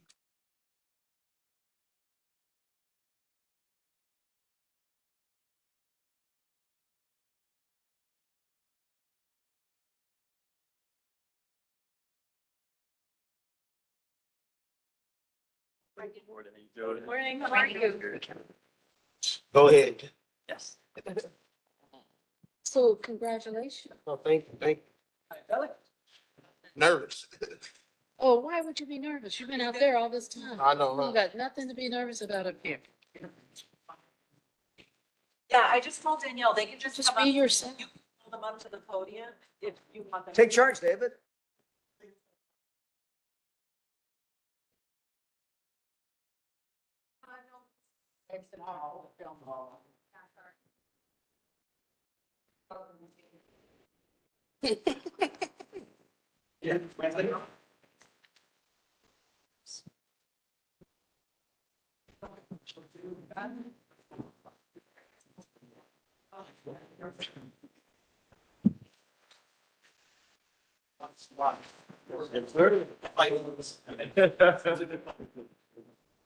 I was a bit.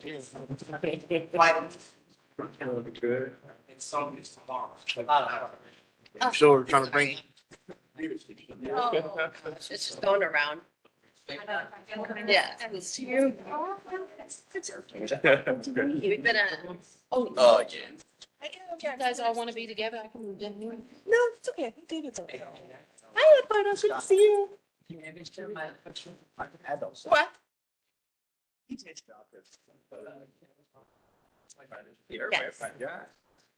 I brought the squad today. That's what I'm saying. So yeah. Okay, welcome back. As indicated prior to our break, we are going to go to item number 5. Commissioners, this will be discussing and taking possible action on reports from a presentation from the Department of Youth Development, known as DYD, on their progress of diversion, safe healing centers, and programming in the facilities. Mr. Carroll, the floor is yours. Thank you. First of all, thank you for having us here this morning. Really looking forward to providing an update. I will admit I'm fighting a little bit of something, but I took a COVID test this morning, so I'm okay, but forgive me if I do a little bit of coughing. And I certainly want to recognize that I brought the whole squad today. So the team is here to answer any questions that you may have. I want to start really by, you can go to the next slide. I want to start really by kind of laying the foundation that, DYD often is kind of pigeonholed into one thing, right? Like, we're either only in the facilities or we're only doing diversion or we're only doing development. And it's really a full continuum of care, right? Our goal is to keep young people out of the system, and for the young people that come into contact with law enforcement, reduce the depth of that involvement, and for young people that go into facilities to reduce the harm and to try to provide as many opportunities for them to return to community and not go back into either a juvenile system or an adult system. So I want to make sure that it's really a full painted picture, that people really understand that we're not just one of those things. So kind of starting with that, our kind of areas of work are development, which again is working with young people in community.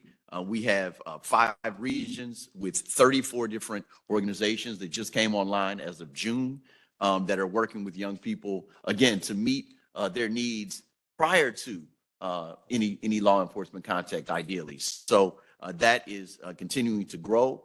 We are planning on making that a curated, comprehensive system of care for young people in the initial 5 regions, and plans of expanding that over time. I just lost my doggone presentation, but I'm gonna make it work.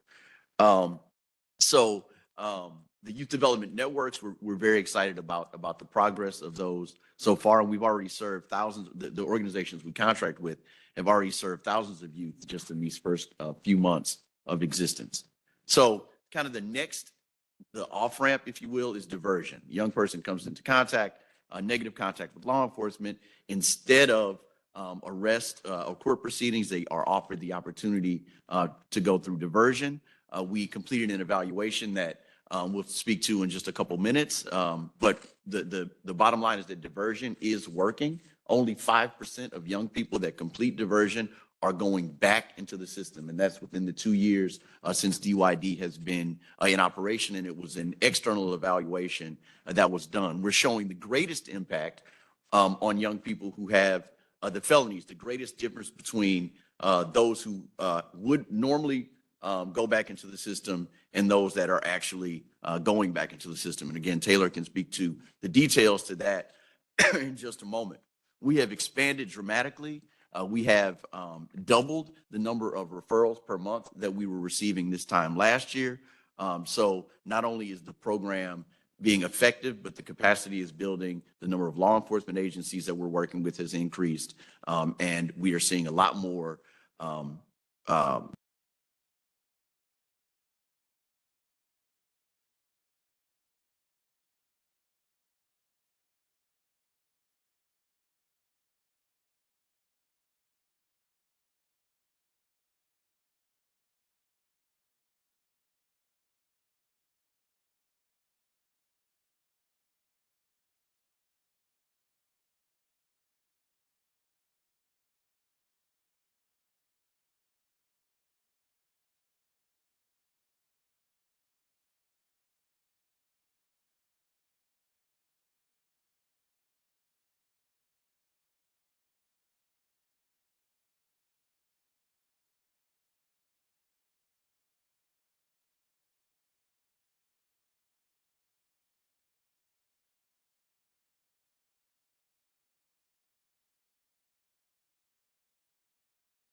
process of identifying an organization to assist us with that. They've also given us the opportunity to partner to create a shared calendar, which would be an electronic calendar that folks would have access to in real time, dynamically. We know that oftentimes by the time the calendar is printed, it's already obsolete because something has changed. So we are really excited to partner to try to create this shared electronic calendar. We did have a template that a fellow created for us over the summer, but recognizing that it needs refinement and some building up. So that's another project that we're working on together.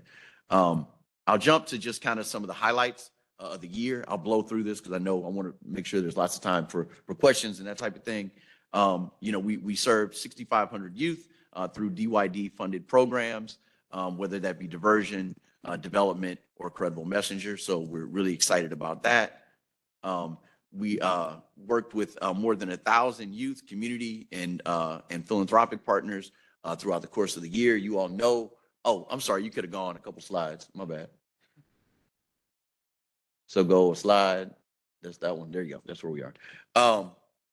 You know that we are rooted in community, and we certainly do not want to lose that connection to community. We want to make sure that community is not only at the table, but helping to lead and provide ongoing feedback on the various initiatives that DYD offers. So 1,000 folks this past year have come together to support us in that work. Next slide. And look, this slide is already old. 75 organizations funded to provide a continuum of care. That number has increased by about 22 as soon as we get these last contracts signed. So we are thrilled to be, again, putting the work closest to the communities that it serves, right? It's not DYD coming in and providing these various programs. It is trusted community-based organizations. Many of the organizations that are here today are working with us to serve the youth that we all seek to serve. We did a lot of soul searching over the past year, and we looked at our mission, vision, values, and our strategic plan to really try to align what I started the conversation with. Again, you know, youth development, first of all, is public safety. It's not contrary, right? If you treat young people in a way that they receive the things that they need, they are much less likely to end up in these other systems, and therefore the public is safer, right, with happy, healthy young people. So we looked at our mission, vision, and values. I won't bore you with reading those. I think you can see them on the board, but certainly understanding that we don't want to see any young person incarcerated. We want to make sure that young people have the tools and the skills they need to not end up in that situation in the first place. All right, so I'm going to pass it off to Taylor to talk a little bit about our population and scope, and then a little bit about our strategic plan, and then the programmatic slides are coming up right after that. Oh, yep, sorry. All right, how's this, everybody? Okay. So as David said, we wanted to also share a little bit about the Department of Youth Development's new strategic plan with the commissioners and with everyone in the room. The department is really excited to be unveiling this strategic plan, although it's really intended to be a live document. So with ongoing opportunities to adjust, to improve, to expand as we connect with partners, with young people, with community members. But if you don't mind going back one slide, one of the things that is included in this new strategic plan is an updated mission, vision, and values for the department. So I'll read the mission, and then I know, I don't want to use up too much time, so the rest is here to share, but the updated mission statement for the Department of Youth Development that we'll be officially unveiling tomorrow at our Youth Summit is the following. DYD's mission is to be a catalyst for transformation by providing innovative pathways to youth development through intersectional, anti-racist, youth-centered strategies so that all young people can access resources that nurture their growth, well-being, and connection to community.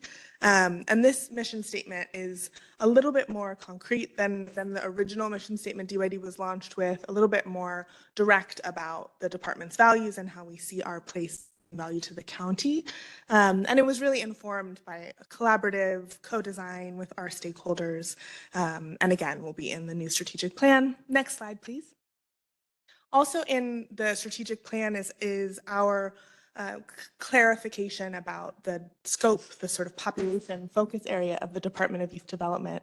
And we just wanted to share with you all, in case it's helpful to understand where our sort of updates come from in this context, that we really take what's called a targeted universalism approach to thinking about our population. So that means that our goal is to improve well-being for all young people in Los Angeles County, but we know that we want to do that in an equitable way, in a way that's driven by equity. So for us, using this concept of targeted universalism, that means that we focus on young people, or the version of that population who are farthest from the goal. So young people who experience the greatest barriers to well-being and youth development. For us, that means, young people living in under-resourced communities. It means young people who are disconnected or potentially disconnected from school or work, opportunity youth.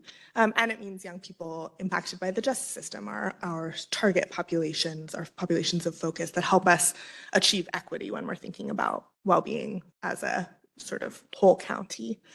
Next slide, please. And then just another preview of the new strategic plan. Again, in case it's helpful to understand the continuum of the Department of Youth Development's work, we really outlined these 5 main strategic directions. One is a foundation of equity and coordination. The second is really a priority to improve shared learning and make sure that we are all learning together about how to do better by young people and how to adopt best practices in youth development across sectors, so not just DYD, but all youth-serving agencies and organizations in the county.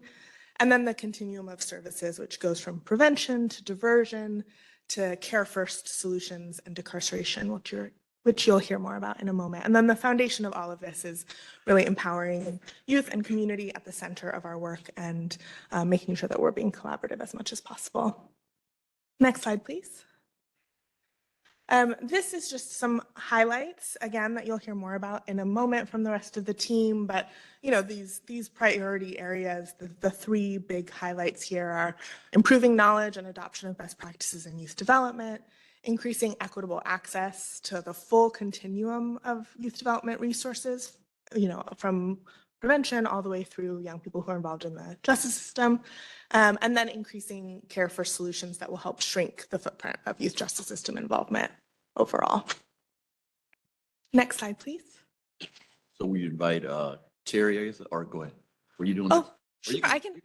Okay, I'll keep going for just 2 more seconds. One more slide, please. And transition into the first requested updates from today's agenda, which is on the youth diversion program that started under the Department of Health Services and that now exists under the Department of Youth Development. I'm going to just share a little bit about our first ever comprehensive evaluation of this program, which we're really excited about, contributing to knowledge around what works in youth diversion and also where are there opportunities to improve the model. This is just a snapshot of the three big learnings. We did an equity evaluation, an impact evaluation, and then a cost benefit analysis. And we learned three big things. One, that 95% of young people who just enroll in diversion instead of being arrested or cited to court stay out of trouble with the legal system within a year.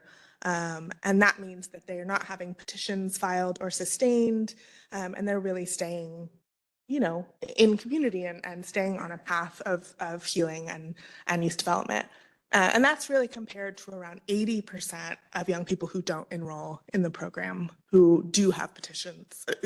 A greater percentage of them do have petitions filed in that same period. I'll just note here, in case it's helpful, that the evaluation also shows that difference is most noticeable when you're looking at young people who are diverted for more serious alleged offenses. So we see, among young people who are diverted for lower level offenses, almost everybody stays out of trouble with the legal system within a year after their referral. For young people referred for felony offenses, the program is having the greatest effect. So young people who enroll with alleged felony offenses are really staying out of trouble with the legal system at a much higher rate than young people who don't enroll for the same types of offenses. I also just want to highlight that we learned that the program saves about $40,000 per youth compared to costs of arrest or court. This is our evaluator that we hired, big finding on sort of cost benefit of the program. And this is really, this dollar amount is really the same as it costs to connect 20 young people with a mentor, which for us feels like an important comparison to share how cost effective this program is and how much those cost savings can really go to things we know work, like supporting mentorship and connecting young people to support. And then the last piece here is just that we also saw that the program improved our sort of key measures of well-being for young people and also for families. So the program improved social, emotional self-regulation, it improved school engagement, social support, conflict resolution, and again, not only for young people who participated in the program, but also for their families, which we saw in the qualitative information that we collected. These are the big highlights of the evaluation results that, again, we're excited to share with you all. And I'll also note, before I stop and see if there are questions, that the evaluation is long. It's several hundred pages long, and there's a bunch of more detailed information about opportunities to improve the program model and strengthen its effectiveness and its equity when it comes to referrals,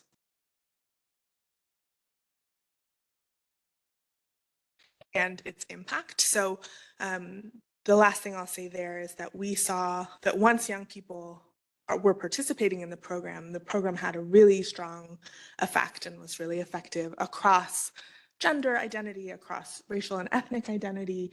But there were concerns about equitable access when you look at referrals and enrollment. So there are barriers to young people getting access to the program itself. And the evaluation for us is really important because it helps us understand those barriers and helps us clarify how to do better and improve in the program's ability to reach young people, particularly Black young people who are experiencing the lowest rates of referral and enrollment to the program. And one, oh, go ahead. Question real quick. So just asking, would you all rather we go through the whole presentation or open it up for questions by program? Well, I think we got a general understanding of what services are provided, so ending there would be okay. And So there's maybe- more on just on specifically the work that's happening in facility, and then there's an update on safe healing centers. Well, let's get that. Let's do that first. Okay. Sure. All right. So you want to continue or? No, I will pass it on. I guess you know what? I'll just do it.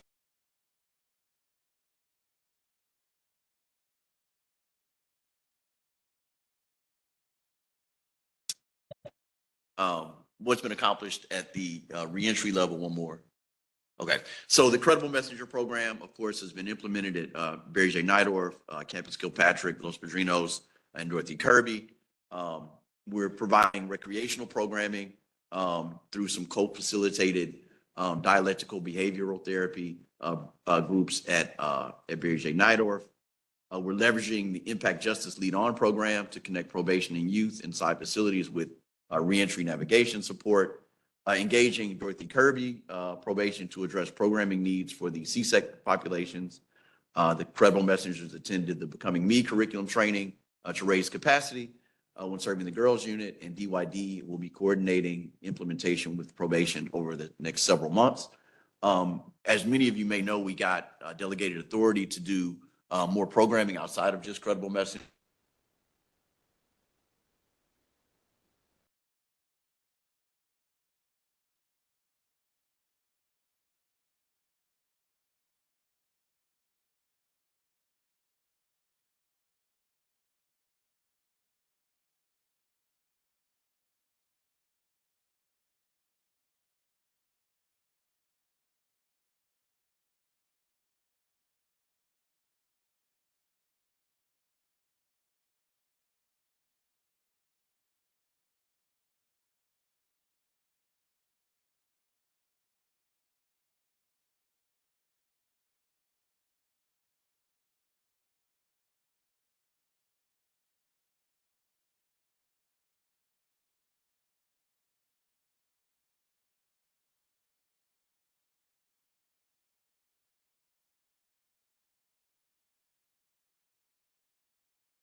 Wendy, can you say something so we can see if it's working? Testing, and if one of you kind people who's listening online wants to text me and tell me whether you can hear me or not. Okay. Okay. Great. Yes. Okay, we're good. And I don't know if you heard what Director Carroll said, Ismail, but if Tim can't get the slides back up, that's fine. He only has a couple left. Okay, Also, the slides are attached to the agenda, so if. I'll drop them in the chat. Great. All right, so should I start at the top from, partner in second call, I guess? Okay. Okay, so partner in second call. Oh, we're good. Uninformed, healing circles, youth prevention and crisis intervention, and Los Padrinos, implementing B curriculum to support, CSEC, population and Dorothy Kirby. No. Expansion of credible messenger programming to additional population. So I just heard not been working with the general population of boys and those. That's why we don't Kind of funding issue. You didn't have the SYTF, SB 823 funding was limited to young people that were in SYTF facilities, but we had figured out a way that we can use some of that funding for young people who are likely to receive an SYTF placement, and we've identified some other funding to make up the difference. So we're going to be providing more credible messengers to the general population. What I mentioned earlier, credible messenger support to assist with school movement. So that will be a different process, a different organization, different hours. We've been there 11 to 7 in the last year and a half. Since we've been there almost 2 years, this will be more earlier portion of the day, so they can be there in the morning and throughout the course of the school day. That is likely, that's when we can't answer a lot of questions on. They just became an idea about 2 weeks ago. We were probably 5 months or so away from implementation of that program. Quite frankly, by the time we identified a provider, everything else. But that is one of the initiatives we're exploring, and then continuing to expand, the overall programming and care coordination in all facilities. I mentioned several other organizations, but there are another half dozen at least that we are in active conversations with that should be joining. And some of those are in partnership with probation. I can see working with their programming folks and figuring out where their gaps and fill in those gaps. One last thing that I'll add, that's not on here, I know my team is probably going to give stuff at me, but we're really excited about a potential partnership with, and this just provided yesterday, probation, the youth commission, bench, and potentially defense attorneys and providing services for pre-dispo youth that are living in community. So folks may have never been in custody. Some may have been in custody for a short period of time. They get sent home. They're awaiting the disposition of their case, but they often don't have access to anything because they're not under the care of probation. So we're excited that population of reentry providers that I mentioned earlier are going to be able to accept referrals and work with those young people, and excited that our partners on the judicial side have expressed a lot of interest in possibly even placing or ordering that young people go through these programs. And if they do complete the program, the likelihood that they receive the less restrictive result of their disposition is exponentially higher. So again, keeping kids out of the system, whether it be the camps or the halls in the long run. So Safe Healing Center update is my last update, and then open for questions. The Safe Healing Centers have definitely been a challenge over the last year and a half. We have, and I wouldn't even say vetted, I would say worked with at least a half a dozen different providers, probably more, trying to look at different licensure and looking at the facilities and trying to identify, exactly what can happen to provide a space for under 18 young people to reside in place of the camps and halls. I want to highlight, that's our last choice. So I know a lot of times people fixate on Safe Healing Center. We don't want them there in the first place. If they go into a facility, we want them to be returned to community, to either their family or to a resource family. But for the young people who don't have access to any of those things, we want the Safe Healing Center to be the best alternative outside of, again, being at home in community with your own family. But we are working now. We've narrowed it down to 3 providers. Obviously, I can't mention those yet, to really operationalize what they need. And each organization needs something a little bit different, right? Some organizations need some help in going through the process of obtaining the licensure that would allow them to care for young people under 18. So we're providing funding, initial funding to those organizations that need that resource. Some of the organizations need resources to help them with site modifications and site identification. So buildings, right? Finding the right building that has the components that have been created both in Youth Justice Reimagined and also an investment that we've made with Designing Justice, Designing Spaces, which is an organization that just builds facilities for young people. These are going to be small, 4 to 8. On paper it says 4 to 6 young people living in these facilities. The pilot population is going to be girls and gender expansive youth as part of our decarceration of girls efforts. So we're funding 3 organizations to help them build up their capacity to either identify the site, make the modifications, or licensure, depending on the organization. So Sahalit, I didn't know if you wanted to add anything to that, or if you want to wait. There'll probably be questions about, say, okay. So I think I'll stop and open it up for questions. Thank you, Mr. Carroll. Commissioners, any questions? Commissioner Jackson? If I could ask the team to kind of. Hi. Thank you for the presentation. I have a simple question about outreach, and I'm curious about any sub-strategies you have in place to attract youth that would be less likely to participate in the program in the community, specifically Black youth that are disconnected from these resources otherwise? Yeah. So, so there's 2 things. Certainly, one of our, well, in every one of the regions, there are Black youth, and certainly in South LA, it's a kind of a higher percentage, right, of that particular network. I mentioned the 5 regions. The organizations that we work with are all community-based organizations that are trusted within the communities they serve, and typically have a connection, right, to a certain population. So we were very intentional in the organizations that were selected to make sure that we were outreaching to a variety of different stakeholders. Certainly, we talk about Black youth a lot because unfortunately Black youth are disproportionately affected by the justice system at every level. When I talk about diversion, just Black youth are less likely to be offered diversion, but a little bit more likely to complete, like just a fraction of a percent more. So it's not ability or interest or aptitude. It is literally whether or not law enforcement chooses to offer diversion to Black youth. And we see our evaluation uncovered very clearly that there is a disproportionality in, there's more Black youth detained, like disproportionately high, and then disproportionately low Black youth being offered diversion. Our solutions are kind of twofold right now, quite frankly, because of the political climate nationally and locally, statewide, is advocating and really doing a lot of training with law enforcement agencies, and our diversion staff is doing that along with our diversion partners. Ideally, some type of legislation that mandated diversion for certain type of offenses, I think would take a lot of the guesswork out of it.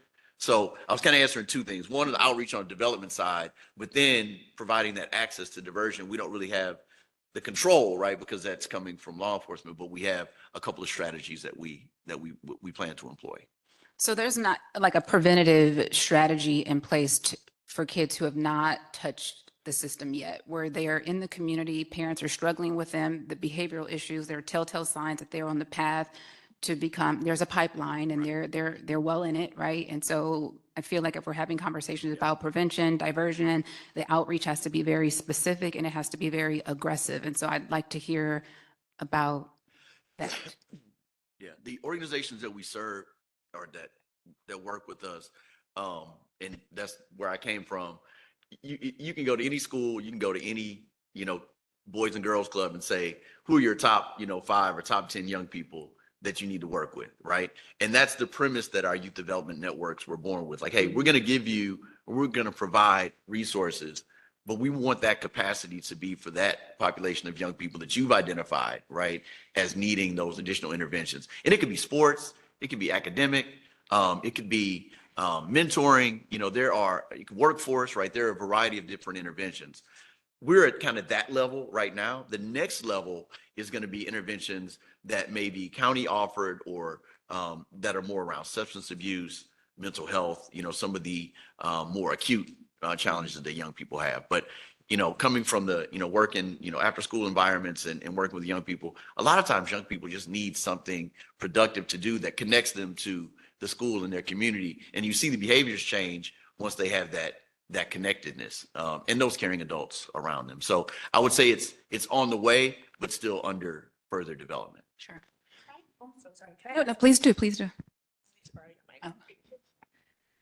Just building off what David was sharing, I just wanted to add, in case this is part of your question as well, we're also launching in early 2025 our first countywide communications narrative strategy campaign that will include some of what I hear in your question, which is really revamping our outreach materials, making sure we're learning how to communicate more effectively with young people, families, partners. Why does diversion matter? Why does prevention matter? Why should you trust this as an alternative? So that's also coming.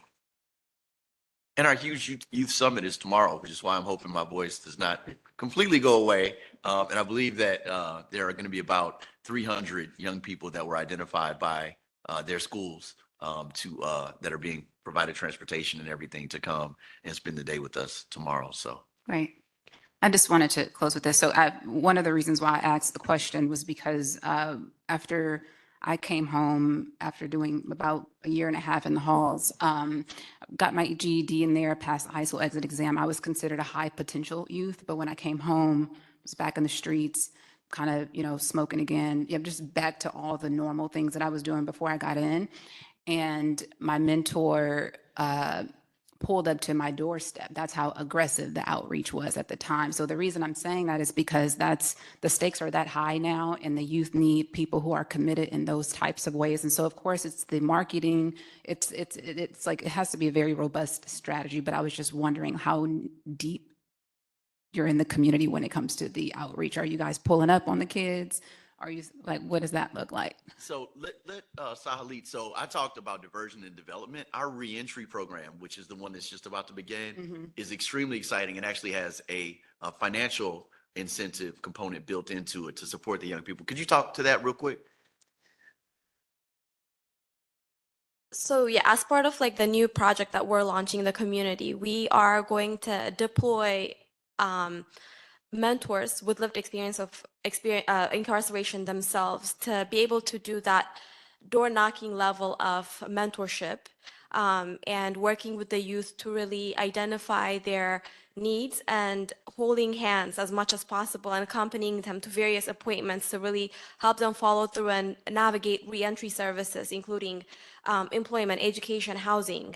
And so we're really hoping to kind of create that pipeline as they come out to meet them, intervene at that stage as well.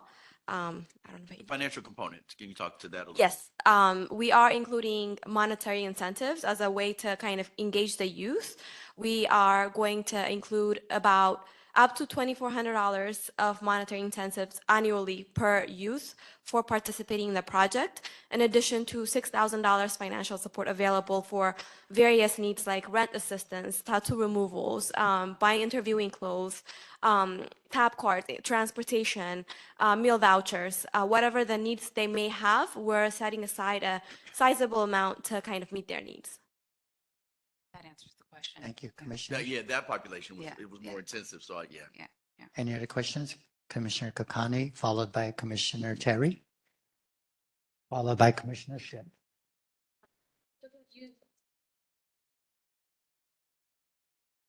Okay, sorry, that's really loud. As it relates to diversion, you said that referrals doubled. So what were they and what are they? It was roughly 50 a month, about this time last year, and it's up to about 100 a month, which was our benchmark. And we've also increased the number of law enforcement referrals as opposed to DA referrals. It was a much higher percentage of DA referrals prior to just kind of more recent. We went through a full countywide expansion, and we went from 11 law enforcement agencies to 30.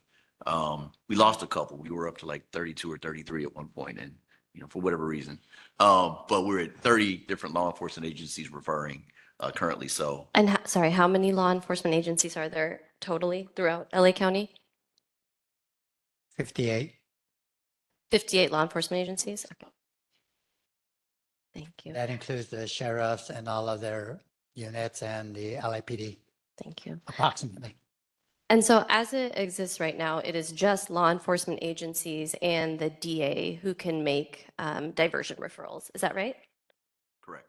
Okay. So for example, if at intake when probation is doing whatever it is that they do to determine how they want to present a case, they are not in a position to say, actually, this person would be a great candidate for diversion. Not at this time, no. Is that just because they don't do it or because that infrastructure doesn't exist? The infrastructure doesn't exist. Is there I don't know if there's been any conversation with probation about them, if we're talking about reducing the incarcerated youth population, which has been, an issue since Hilda Solis's motion in 2020. I'm just wondering if that's like a conversation that DYD is having with probation or not. Not yet. As far as diversion goes, the biggest partnership is with the kind of closed probation citation diversion program and getting referrals that way. There was significant conversation. Got to be careful what I say. There was significant conversation with the DA and probation about releasing young people from custody, but not necessarily them going into diversion. So there was an initiative and a pilot to look at young people, look at their cases real time. That pilot unfortunately has ended. And I know probation was active in those conversations. There were quite a few young people that were released, I think, and I don't know the acronym, but the ankle monitor.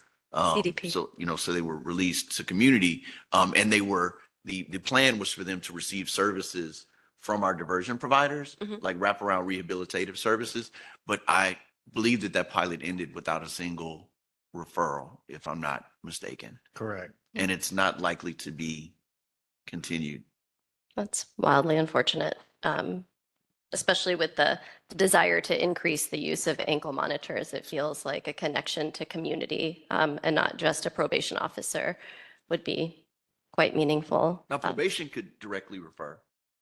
I was talking about the DA component. Right. So I guess probation can refer when?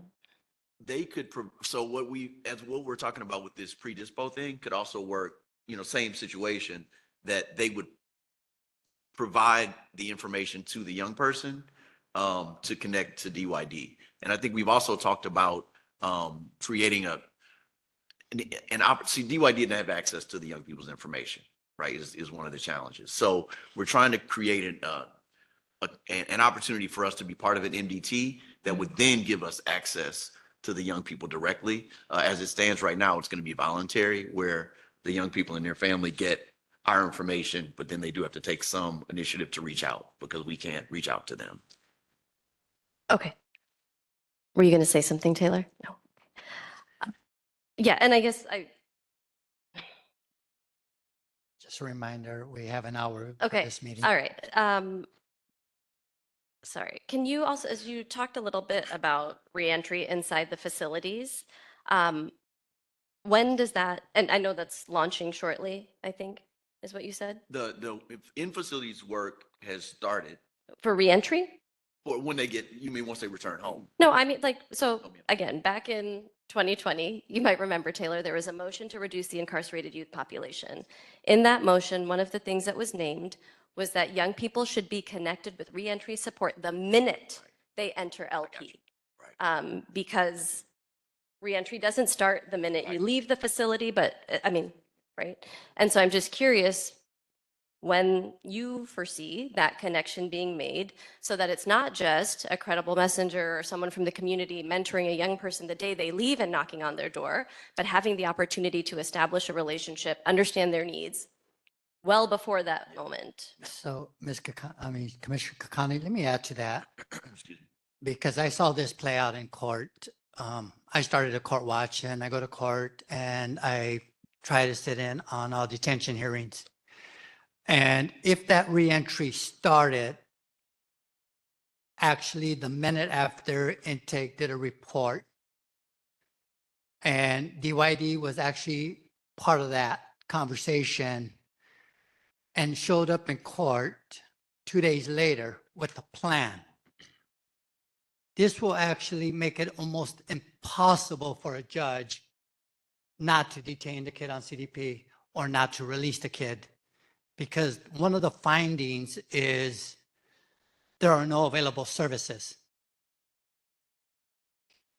And that's not true. You have a well-funded DYD and you have communities throughout the county that are providing services that are not even linked to us.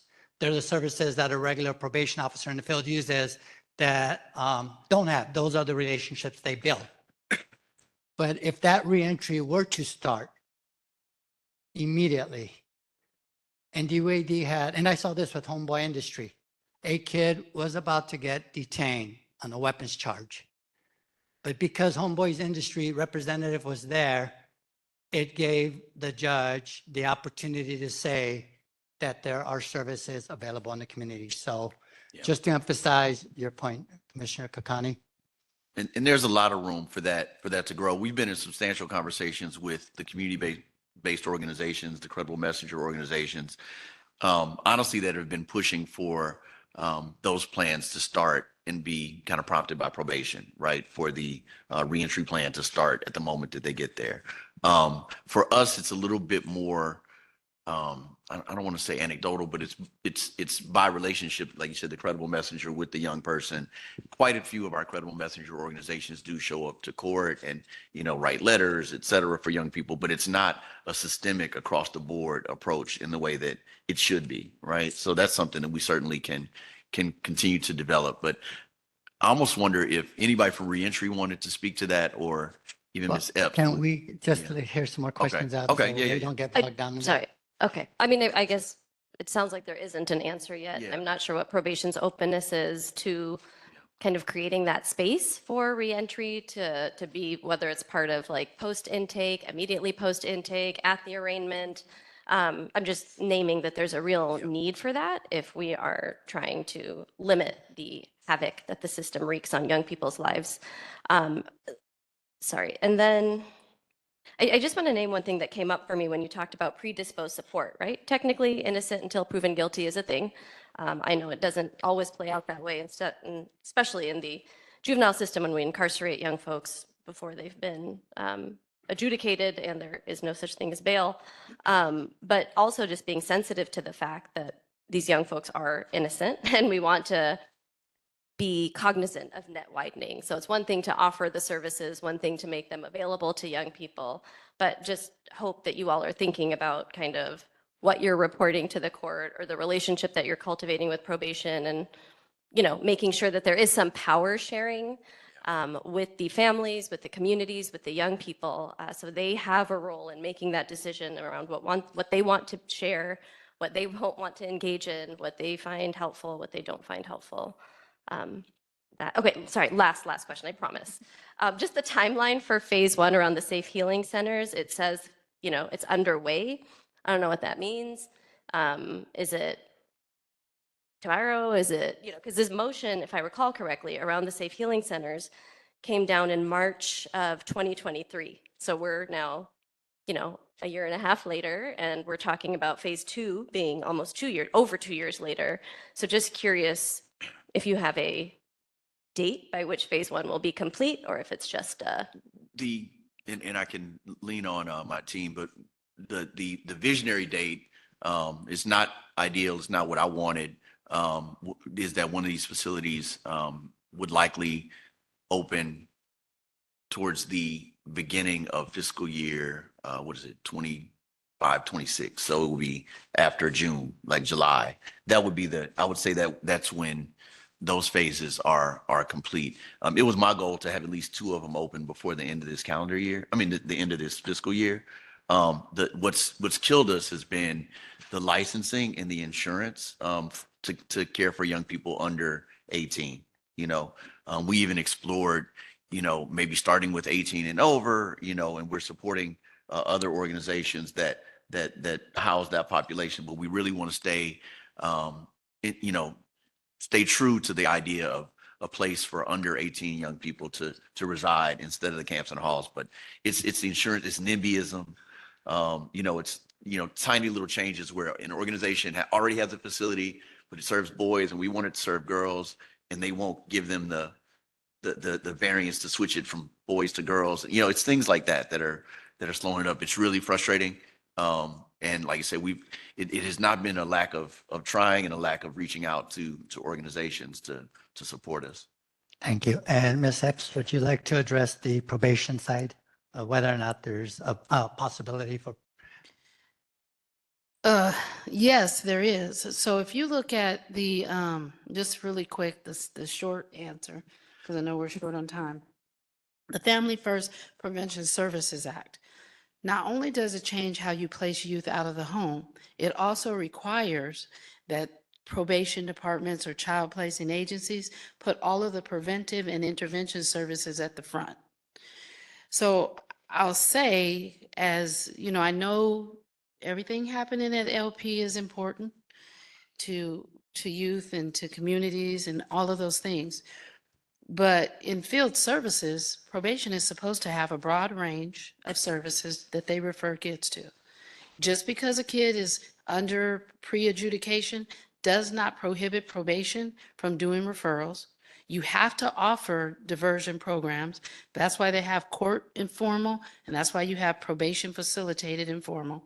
That's the whole auspice, if you will, of 725 summary probation, deferred entry of judgment. All of those things have to be layered in. I can tell you all across the state, it will be the exception to the rule. If you go to a probation department and you do not find some way either connected to their facility or immediately connected to kids coming out of the facility, whatever they call it, whether they call it reintegration specialists that deal with your reentry services, you will be hard pressed to find whether they're a probation officer or whether probation has a contract in place or through agreement with their county school organization, education advocates that are connected to the facility. So we've talked about a lot of things, but obviously there's competing priorities right now in the department, but these are all things that need to be present.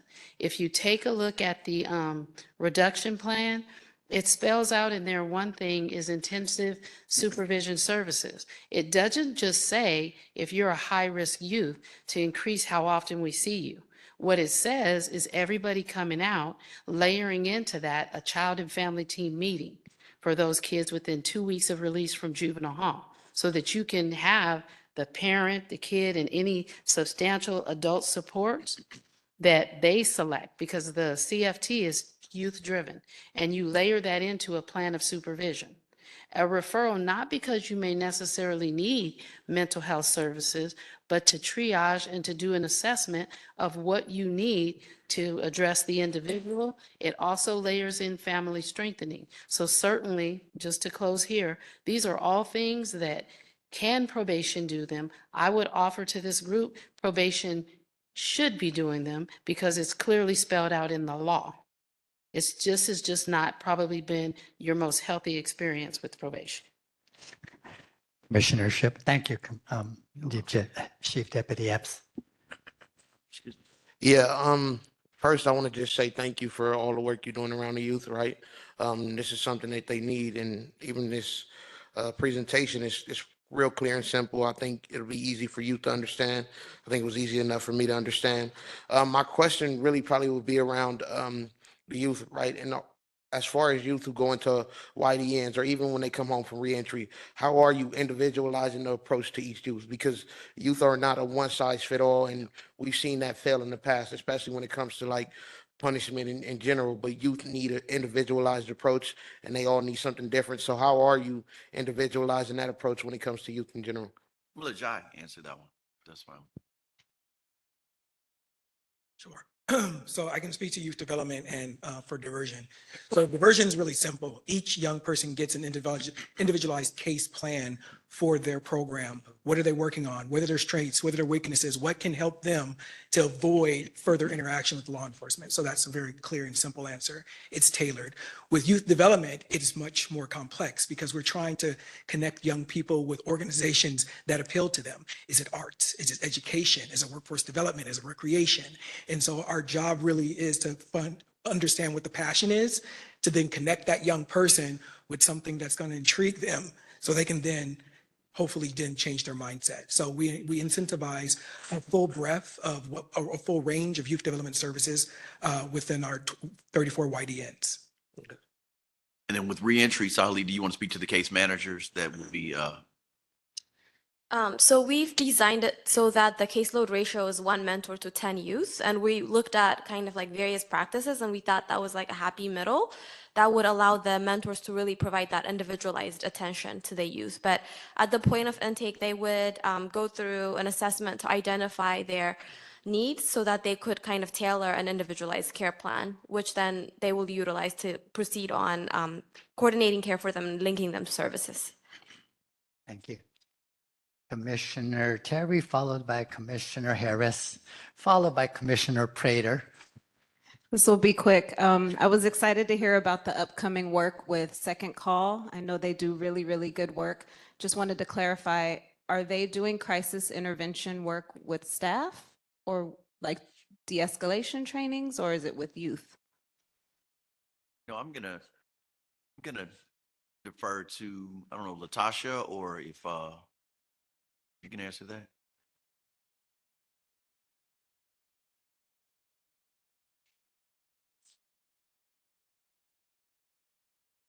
Hi, good morning. It would be with youth. Yeah, that would be mine. Great answer. Sorry, that was gonna be my expectation. But we, in all honesty, though, we have talked about, we have talked though about trainings for staff, but I didn't know if that had moved any further. So, yeah. I think Huron, she should answer all the questions. Commissioner Harris. Thanks. It's just a comment that we've talked a lot today about CDP, both in Chief Epps' statements and this conversation. And I really want to highlight that CDP is still a carceral tool. It should be short-term, and the connective services that we're talking about here are what should be emphasized at all stages of a proceeding when a young person has entered the system. It sounds like Commissioner Harris is suggesting a future ad hoc here. I like this. Yeah, just a quick question, Director Carroll, just about, I'm wondering, I'm looking at this statistic here, 95% of youth enrolled in diversion stay out of trouble with the legal system. Just, I remember a conversation I was having with the Hollenbeck, sort of like police department in Bull Heights. They talked about like how there are 34 active gangs like in Bull Heights, right? And wondering, I know that DYD is a pretty new charter, but wondering to what degree, right, are the specific interventions, in diversion or prevention that are around sort of like gang membership, activity, et cetera. Can you talk just a little bit about that? Because the population that my organization serves, we deal with, young folks who have the affiliation, and wondering to what degree there is specific sort of interventions around diversion and prevention that talks about sort of like gang activity. Yeah, I'm going to invite Terry or Jai, but as they step up to answer that, just want to highlight that the diversion providers are all regional. and they were all selected based on the relationship with the community. So kind of back to that individualized approach that we talked about earlier, they're going to be well versed in what's going on. But Terry, I don't know if you want to. Yeah, that's a great prompt, David. That's just to say that because the care plan for each youth that is enrolled in diversion is individualized, it avails the provider to any community-based resource that could support gang involvement, for example, or specific interventions around that if it's identified as a need. Um,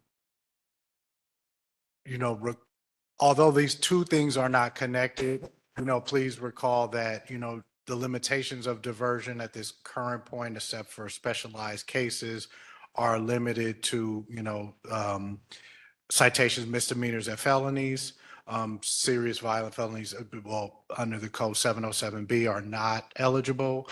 So things like that are taken off the table, but that's not to conflate active gang members with the commission of those offenses. But so the ability for individualized care makes any community-based service that would be available to a young person, regardless of what kind of culture they're a part of. And I've seen in those plans where it highlights, the young person needs to disassociate with the other young people that they're associating with. I may not be saying it in the same way that it's in the plan, but those are the types of things that do show up. Thank you. Thank you. So Wendy, do we have any written or live public comments for number 5? And be mindful if you're going to make public comment, this is regarding the current matter, agenda item. We have received written public comment on this item, and it's attached to the agenda. If you want to write a public comment, send it to info@poc.lacounty.gov. Please use the raise your hand feature if you want to make a comment. Dial *3 if you're calling in on the phone. This item is about the Department of Youth Development and their progress. And because we are running out of time, we are going to limit public comment to 1 minute for the rest of these subjects, items. Okay. On the Department of Youth Development, just from my perspective, it's seen as a group of subject matter experts on minors and adults. And it seems to be aligned with the LA model and Reimagine Los Angeles. Our minors and adults, they will have consistent quality and structured programming. And I'm thinking, since the Department of Youth Development is subject matter experts, why are they not more involved with the minors who are already detained? If that's the goal for them not to be detained, we'll get more involved. They presented more in the last 20 minutes than I've heard probation give us in the last 4 years, as far as, what their plan is, the global plan, executing a plan and doing something. And my main concern is it possible that Department of Youth Development to handle the minors and then probation handle the adults? Thank you. I was inclined to give you an extra minute for your friend, but they're not with you now. So cute. Welcome. Oh, thank you. Hello, my name is Josiah Holiday with Youth Justice Coalition. I am here today to talk about what our youth truly need to heal and transform their lives. The solution is not cages, it's care. The probation department does not care about the youth in its custody and will never bring about the change that we need. 64% of girls involved in the juvenile justice system have experienced some form of abuse. Sexual abuse is one of the primary predators of girls' entry into the juvenile justice system. Inside, girls experience a system not equipped to identify and treat the violence and trauma. The environment inside can re-trigger girls and subject them to new incidents of sexual victimization. I am a formerly incarcerated girl. I am the proof that everyone deserves a second chance. Who I was 5 years ago is not who I am today. I urge POC to lift up our concerns and continue to fight to free our young people. Thank you. Thank you, Jazira. If you had more you wanted to say, you can give it to Janae, who's in the back, and we'll attach it to the public comment. Go ahead, Isabel. Hi, I'm Isabella with the Anti-Recidivism Coalition. First of all, thank you for everything you're all doing here for the youth. Now, engaging young people is essential Programs focused on skill building, mental health, and personal growth are crucial in helping them transition to a safer, crime-free lifestyle. From my experience, credible messengers, people who stay actively connected with these young adults, make an incredible impact.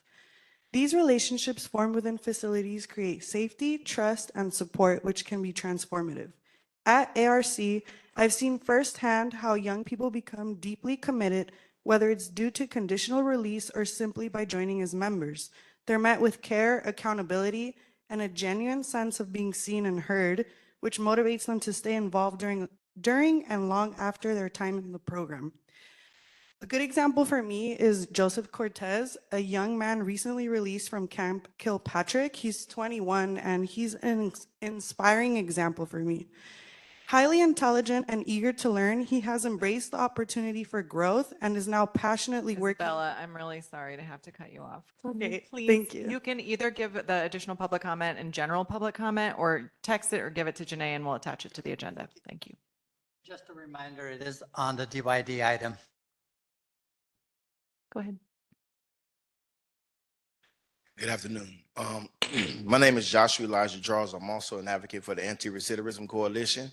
What I wanted to shed light to is that, first of all, I thank the individuals and the programs that are being developed because I'm one of the ones that benefited from it, as I stated before. Not only do I have an associate's degree, but I'm only a test away from getting my bachelor's, and I'm only a class away from going to the NCCO and into the local 12 as a crane operator, as the benefit of some of these programs. The only thing that I recommend is that there needs to be a program like the Anti-Recidivism Coalition within the institutions before the release. Because guys like myself, when we leave prison, we say that the change for us doesn't come at your release, it happens while you're incarcerated. So the individuals think that they can continue on doing what they do and then get released, they go back to doing what they do, versus the ones that get into classes like victim awareness, conflict resolution, anger management, understanding primary victims, secondary victims, so that way you can understand law enforcement's perspective, the victim's perspective, and the perpetrator's perspective, and then it lowers recidivism. So my only recommendation is that these programs like ARC be implemented inside. That's all. Thank you very much. Hello, my name is CA. Thanks to the DYD team for such a great presentation. In my first public comment, I asked a process question because the presentations were vague and not conducive to urgent change. I would just like to reiterate the priority of decarceration in the county, and that it's time for us to start chipping away at what probation is responsible for, whether it's a state legislative strategy or direct recommendations made by this very commission to those who can hold probation accountable. The young people of LA have been failed so many times in life already. Oftentimes, that's what causes them to be in a facility in the first place. So to harm mitigate, I'm asking probation directly, are you committed to having a peaceful and considerate transition to the responsibility of young people to DYD? And can you be clear in how you plan to do that? Thank you. Thanks, yeah. Okay, I don't see anybody else in the room, so we're going to go online. And we will begin with Crystal Jones. Crystal, can you unmute yourself? And you'll have 1 minute. Jones, I just wanted to first compliment DYD on their great work and progress moving forward. Work that's intentional to help our youth. Crystal, we yes. can't hear you. I'm unmuted. You may need to unmute yourself. Muted. Can you hear me now? Hello, can you hear me Crystal, now? you're unmuted on our side. Can you try to speak? Can you hear me? Hello? Oh, sorry. Oh, second, we're plugging in our different computer.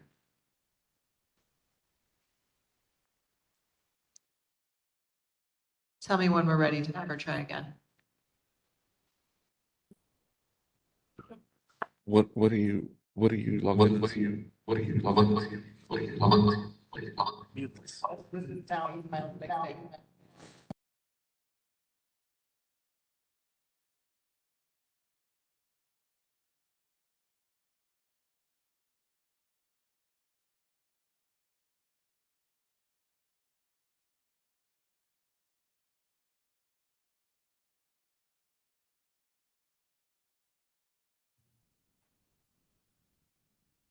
Let's try it again. Hi, everybody. Can you hear me? That worked. Yes. Go ahead. Yay. Okay. Thank you. My Thank- team is amazing. I really Yeah, appreciate yes, you you are. all. No, thank you guys. No, I just wanted to applaud DYD, first of all, with their feedback and programs in regards to the intentions to help youth with the diversion program and safe healing spaces is very important and critical in this hour, especially when we keep hearing the consistent need of well-being and safety for our youth. I did want to ask, and if we could recommend to restore care, not cages, and if there's any way we could rejuvenate self-care, esteem, and redirection to address these youth needs, mental health consultations, education, coping, and reimagining life. Yes, we make mistakes, but us as adults and departments are that intervention and prevention to our kids in our community, city, and society and families. How can we take the tools that we have set up to be the actual solution and care model for these youths and leaders and community organizations? Thank you. Thank you. And we'll end with Leah. Leah, you can unmute yourself.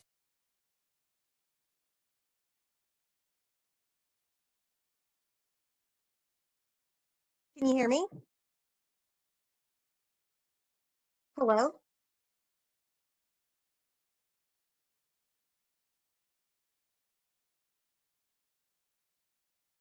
Can anyone hear me?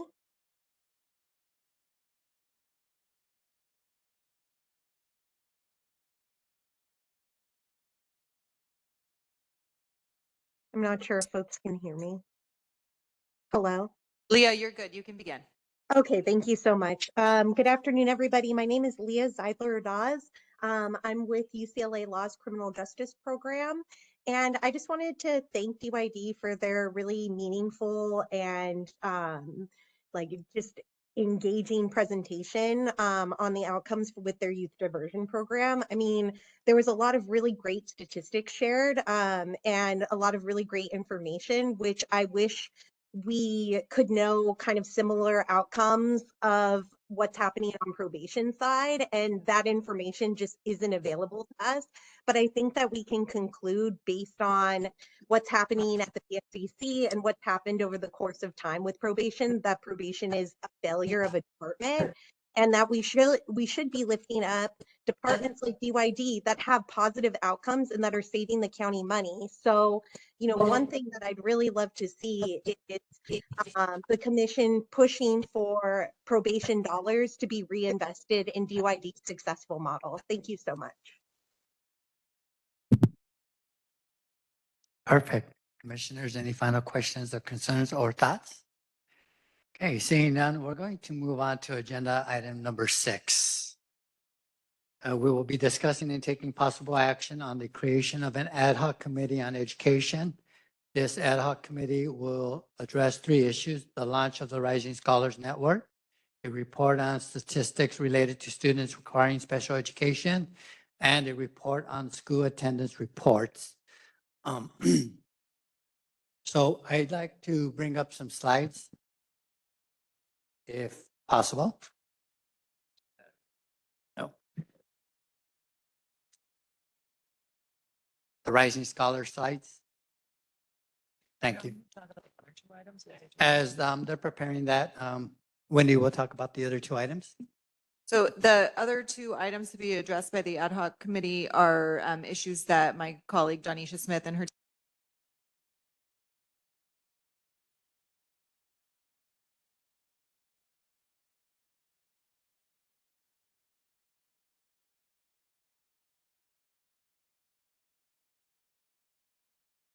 and to creating a report that we can then share with the public. We've had a lot of support from LACO and OYCR and the commissioners in asking these questions. The second one is the school attendance review reports that are provided to the POC monthly as a part of the settlement agreement with the Department of Justice. Thanks to the expansion of our team and Donisha's team in particular, we've now had the ability to start actually reviewing those reports that we've received since the POC began. I think May 2021 was the first report we received. They provide very interesting data about rates of school attendance, suspensions, et cetera, that we'll be able to provide a trend analysis on, and are hoping for support from the commissioners for those two things. Thank you. Okay, as for background for my colleagues, Rising Scholars is an initiative that has funded 12 or has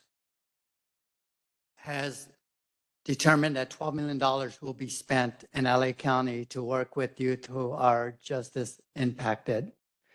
I met with some of the Rising Scholar groups about 2 weeks ago, and they shared some of their successes and some of their concerns. And after that first meeting, I actually met with the Mount SAC group, which in partnership with Citrus is servicing the East camps, which encompass Affabal, Page, and Rocky. And they're linked to some community, the colleges themselves, and some alternative schools. They reported during our meeting that they've been able to successfully begin college classes, do enrollment, and academic counseling. But they have not been able to facilitate or commence the following programs because of a variety of reasons. And that's peer mentoring, tutoring, personal development, workshops, restorative justice circles, and transition plans. Some of the reasons that they shared and some of the challenges were that there's not a clear contact person at the sites.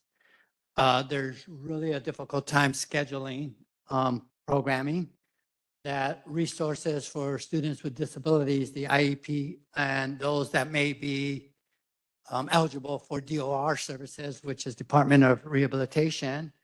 There's issues with combining classes, and there are issues with external links.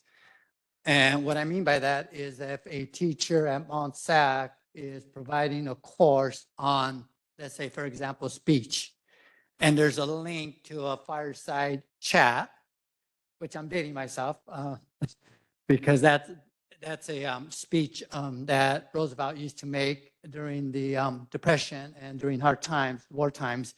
But these students who use a system called Canvas, they're unable to use the full system because of rules in place or practices in place in the facilities. So when I met with them, I suggested that maybe we would piggyback this item with a ad hoc committee that used to exist and was disbanded. And I'd like to bring it back and hopefully talk and maybe meet with probation, meet with Rising Scholars, meet with LACO, and kind of try to figure out how we get this going because these are important services and it's a lot of money on the table for these kids. And I was able to read the response to the request for proposal. It's extensive. There is a lot of opportunity here for our youth in the camps in the East and for the youth that are at Secured Youth Track and at Los Padrinos and youth who have been impacted by the justice. So with that in mind, I would like somebody to make a motion to create this ad hoc subcommittee and somebody to second it. So can I have somebody? Yes.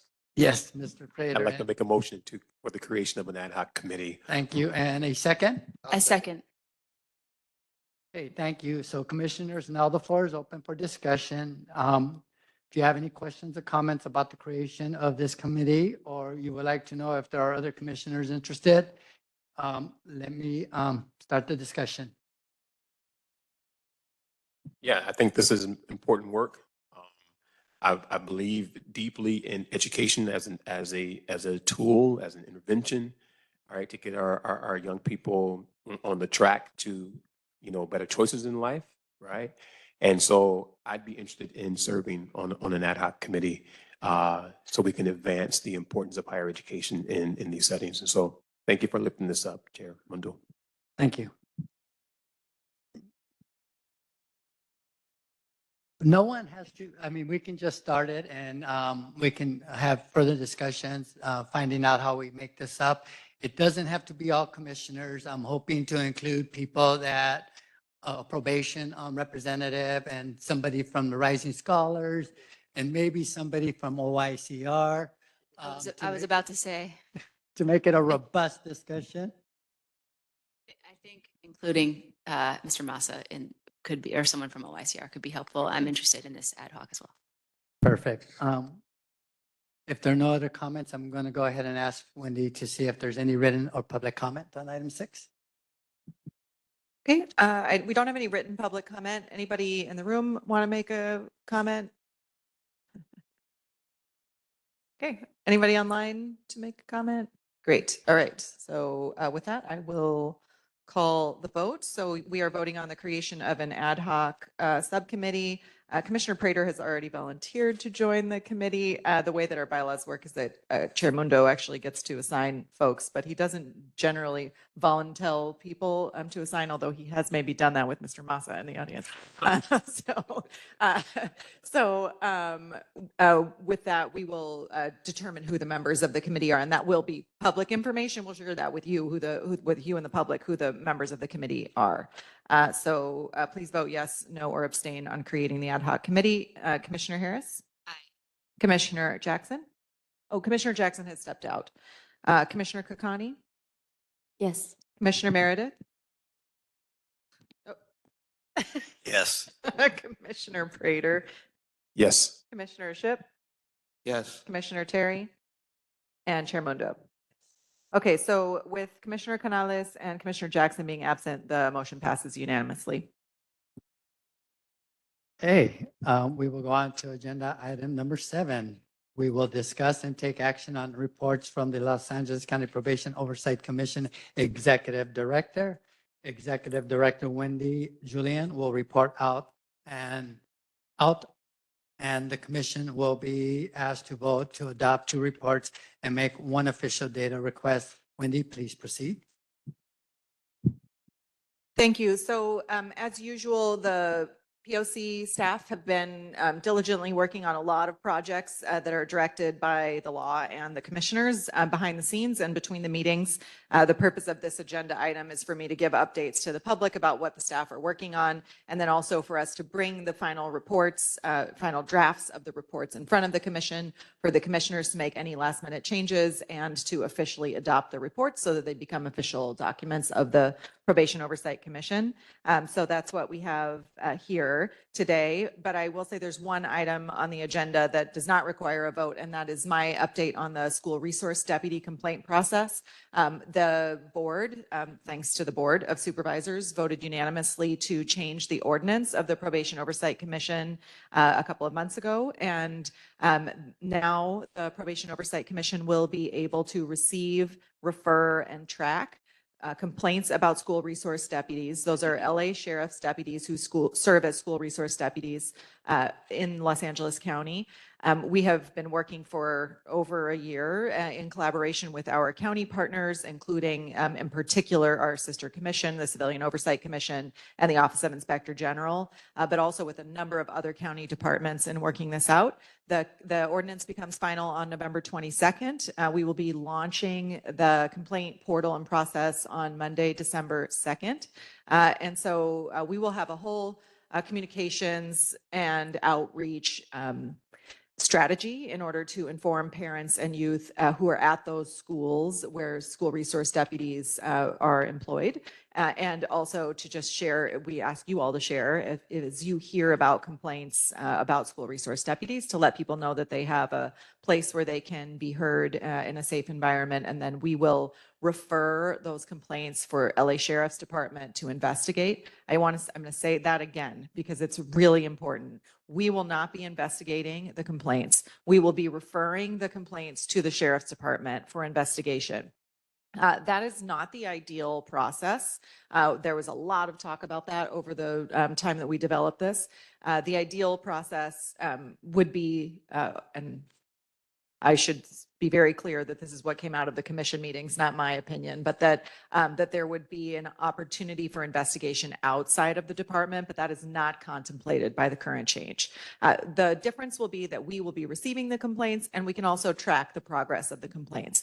So I do have a lot of elements of optimism around how this will help people participate in the process.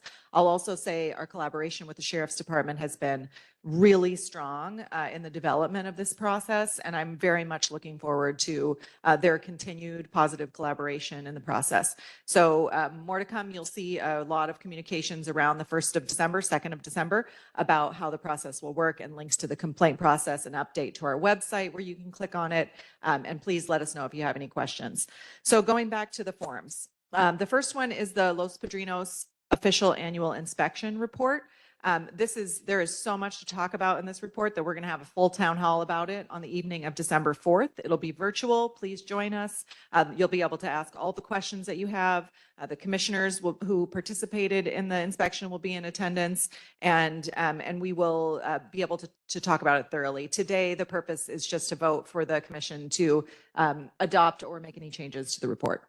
The second is the work that Commissioner Terry has led on the Ad Hoc Committee on Community-Based Organizations. And I'm actually going to turn the mic over to Commissioner Terry. Actually, I think I'll just let you talk about it. Okay. As you all know, this has been an ongoing effort to try to strengthen CBO relationships with the department and services overall. So we met with probation leadership on November 1st to review the set of recommendations that our ad hoc committee put forward. This was based on listening sessions with current providers, several points of feedback we got here, as well as meetings with the department. And we're happy to share that probation did agree to work on all of the recommendations that we put forth. Copies of the full report and then a snapshot of the recommendations were attached to this agenda. So you can see those if you haven't seen them already. We also did a town hall outlining each and every one. So probation will provide a written update to the POC on their progress towards these recommendations by November 15th, which is tomorrow. And our ad hoc will then meet again to review the update that they provide and determine if there's any additional follow-up that's needed. And I think it was a very productive conversation that we had with probation. And so, yes, that's it. Okay, thank you. And then the third item is a data request, and it is for monthly snapshot data. This has been an ongoing request of the Probation Oversight Commission, and the department has complied with the request on 3 occasions. We received a snapshot in July of 2023, in August of 2023, and then again in July of 2024. So this is to formalize that request in which we would be receiving monthly snapshot data. It is going to help us in a number of ways to share information with the public about who the young people are who are currently detained in our probation facilities.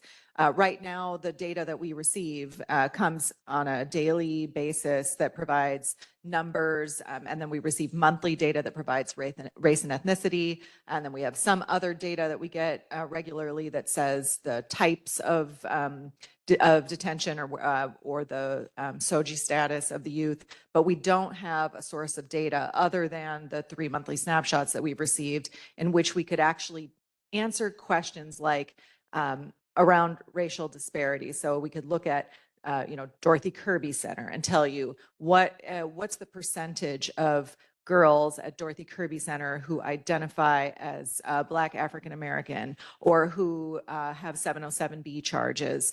So that intersectionality isn't allowed through the current data set. And we're hoping that with the regular monthly snapshot, we would be able to provide much more useful information on the data dashboard.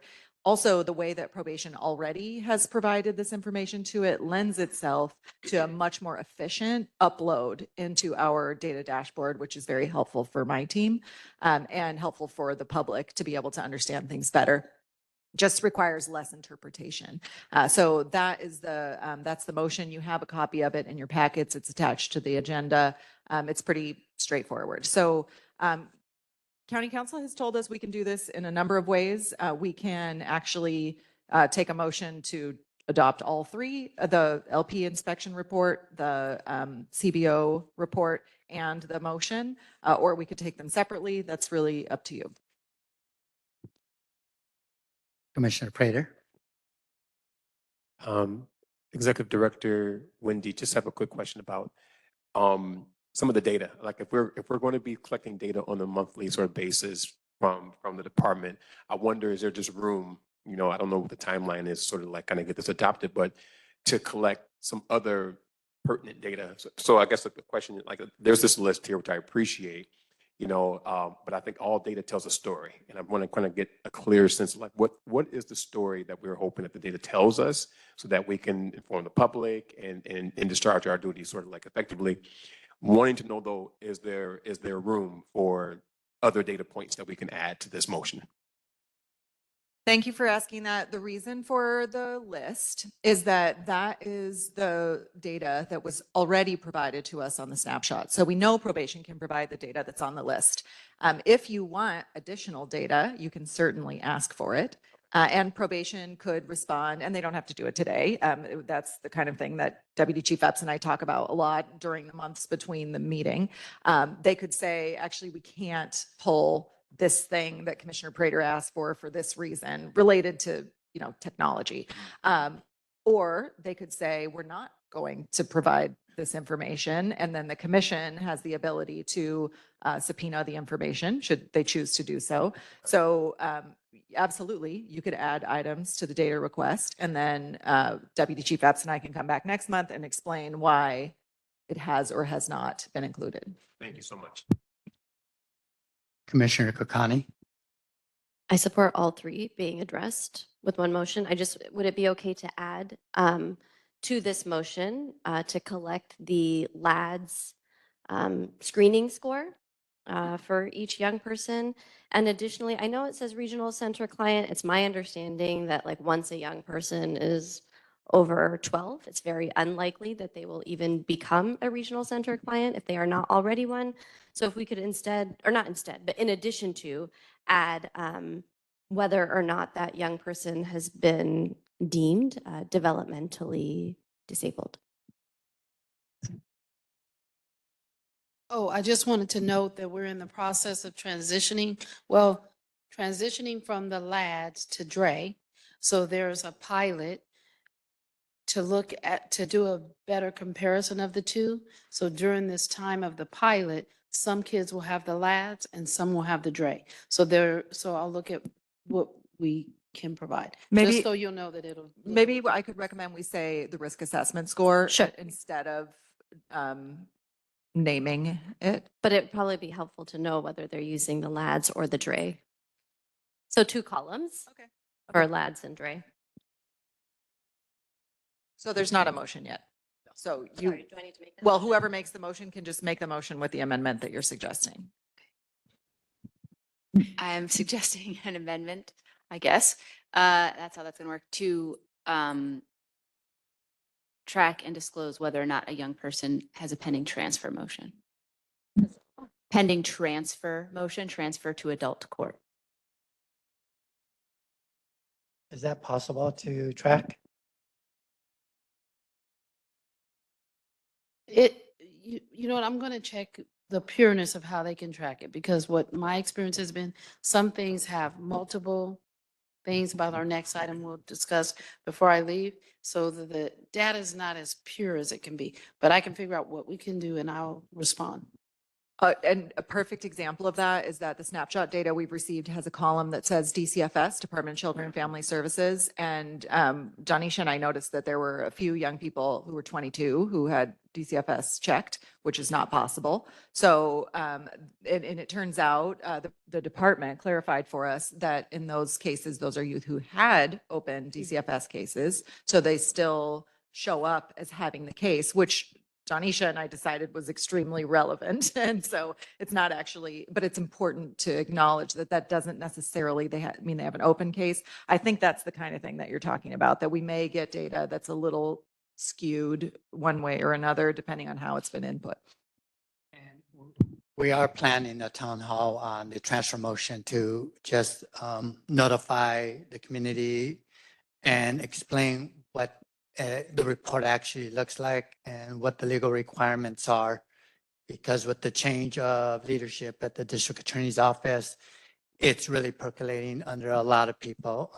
So collecting that data is going to be critical going forward. And so doing it right going forward is really important. Not only collecting the data of how many, but the recommendations that that probation is sharing with the court.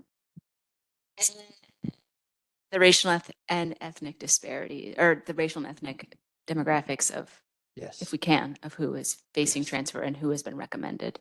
Well, that's exactly why we have this motion, because that's what we would be able to do with the snapshot, is that it would be a line item in which you can do the intersectionality. So you could say the kids from this zip code identify with this racial and ethnic background and have these levels of charges. That comparison is what's available through this monthly data. So with that, I will make a motion that the inspection report and summary report for Los Padrinos, that the CBO reports, and this motion for the monthly snapshot data be addressed together and approved by the commission. And I would like to make an amendment to the motion for the snapshot data to include both the LADS and the DRE screening result, and transfer motion data.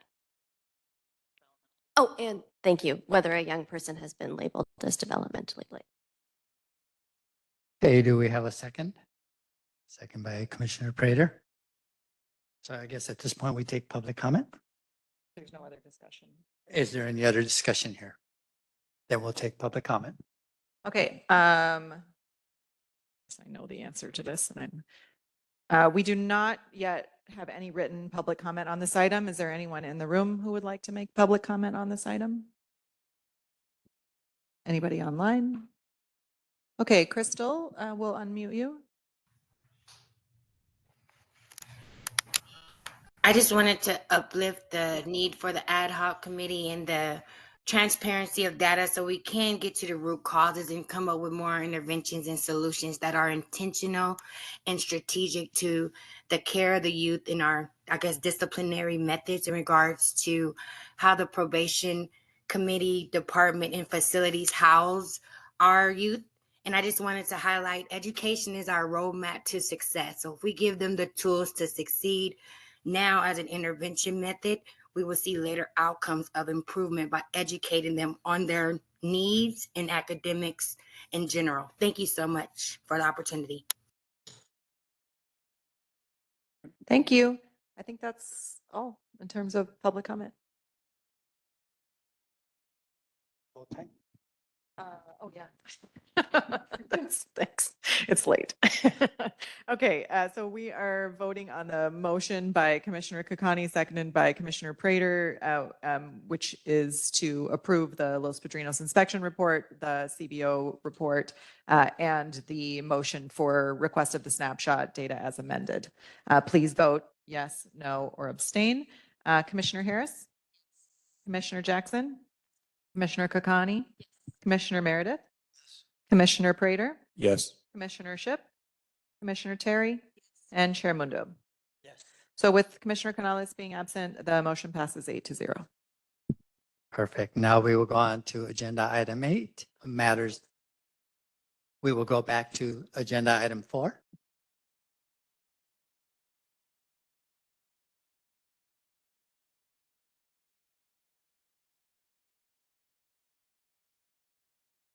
So for item 4, we will discuss and take possible action on updates on a report from the Los Angeles County Probation Department on use of force incidents at Los Padrinos Juvenile Hall, a statistical overview of the use of force incidents, backlog and current, and an explanation of how use of force cases are processed. Chief Deputy Epps, please proceed with your report. Oh, I made a request earlier. Well, I talked to Director Julian. I wanted to ask for this to be moved to December, much like what I just said about the data. So I requested the information, the data sets. So we have our Data Integrity Bureau, which was Dr. Schofield, and Director Casada, who were here. So they had one element of tracking. And then we have our Information Services Bureau, who does things a little different. And then we have our disbanded first team, the team that remains in place that has some tracking. So when I looked at the numbers, I'm like, no, we're still doing all of these. And there's been referrals to IA, say, between August to October, but the numbers were not reflected. So I just want to make sure that when we bring a report, that it is the best possible data. And I do have 2 reports, but they're not appropriate. The numbers are off. So we want to report out, so just to do it in December and clarify, clean up whatever the gap is that's throwing off the data. So that's where we're at with that. Thank you. Commissioners, questions, concerns? Commissioner Meredith? I was just gonna make a motion, we table this till December, so. Commissioner Jackson? Just wanted to know if there was any update on the rollout of the crisis intervention teams or the developments that we talked about. I think it was a couple months ago. If there's any change. This was restructuring the teams to include a credible messenger, to look at getting possibly, I don't know if I said it here, but looking at putting perhaps a mental health specialist and changing the makeup of the teams. Yes. So there's the discussions on how we can get the contracts in place to do that. I know that we're bringing in additional credible messengers to help with school. I had met with Mr. Townsend from Second Call several months ago because we wanted to talk about using them on some of those crisis intervention teams. We transitioned, DYD is finishing up the contract for that to bring in additional credible messengers. So that hasn't happened because we're not directly contracting those, but we are looking at the other pieces. Can we put a mental health specialist? Do we have to go through mental health? Just coming through all the checks and balances so that we're not stepping on toes of other agencies to get them. But I can give an update. I can send something to Ms. Julian on where we are on potential contracts and what discussions have been had. Okay. It is a little fragmented to ask that question without any use of force updates because they are kind of conjointed, and I wanted to understand how the SIT teams are sort of at play and if there's been any fluctuation in the trends for use of force and how maybe that intervention would be preventing that.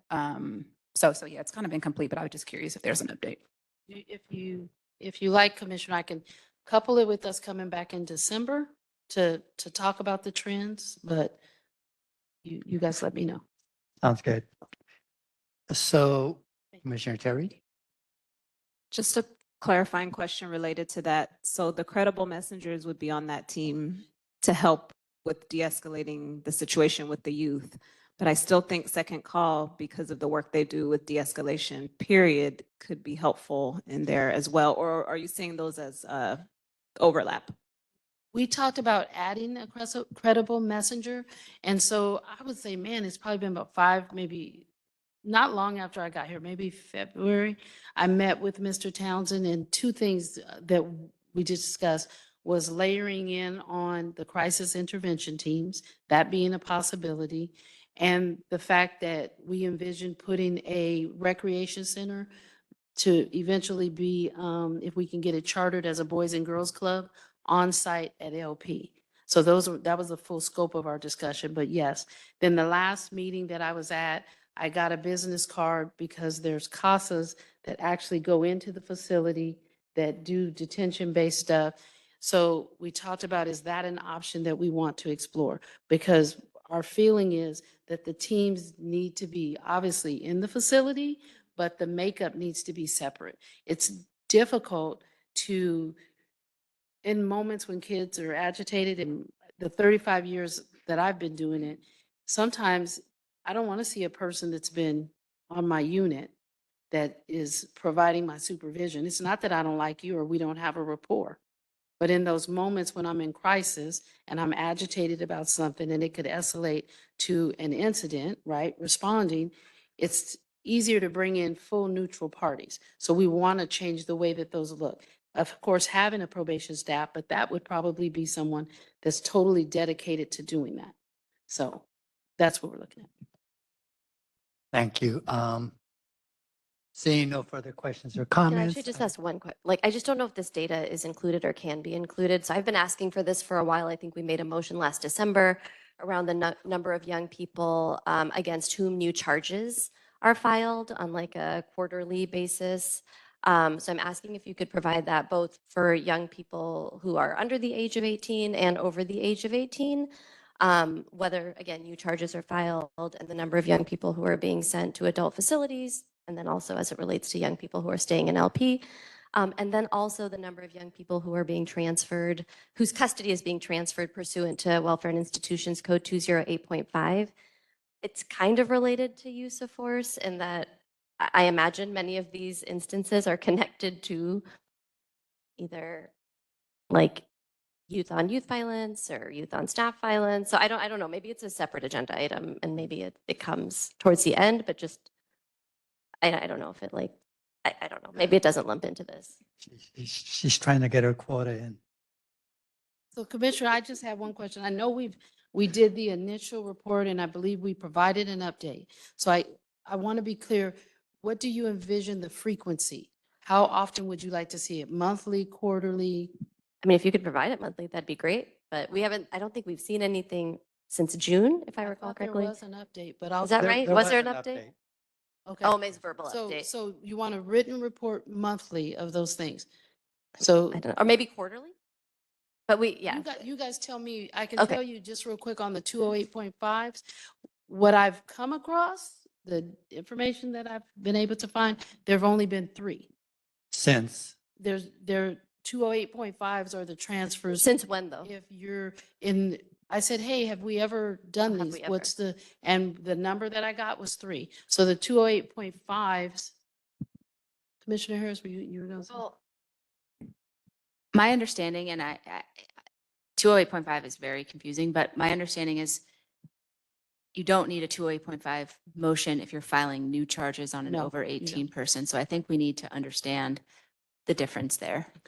So the 208.5 under the WIC code, that's the authority that if a youth is not manageable in the facility, but you can't just say, hey, John Doe's not manageable.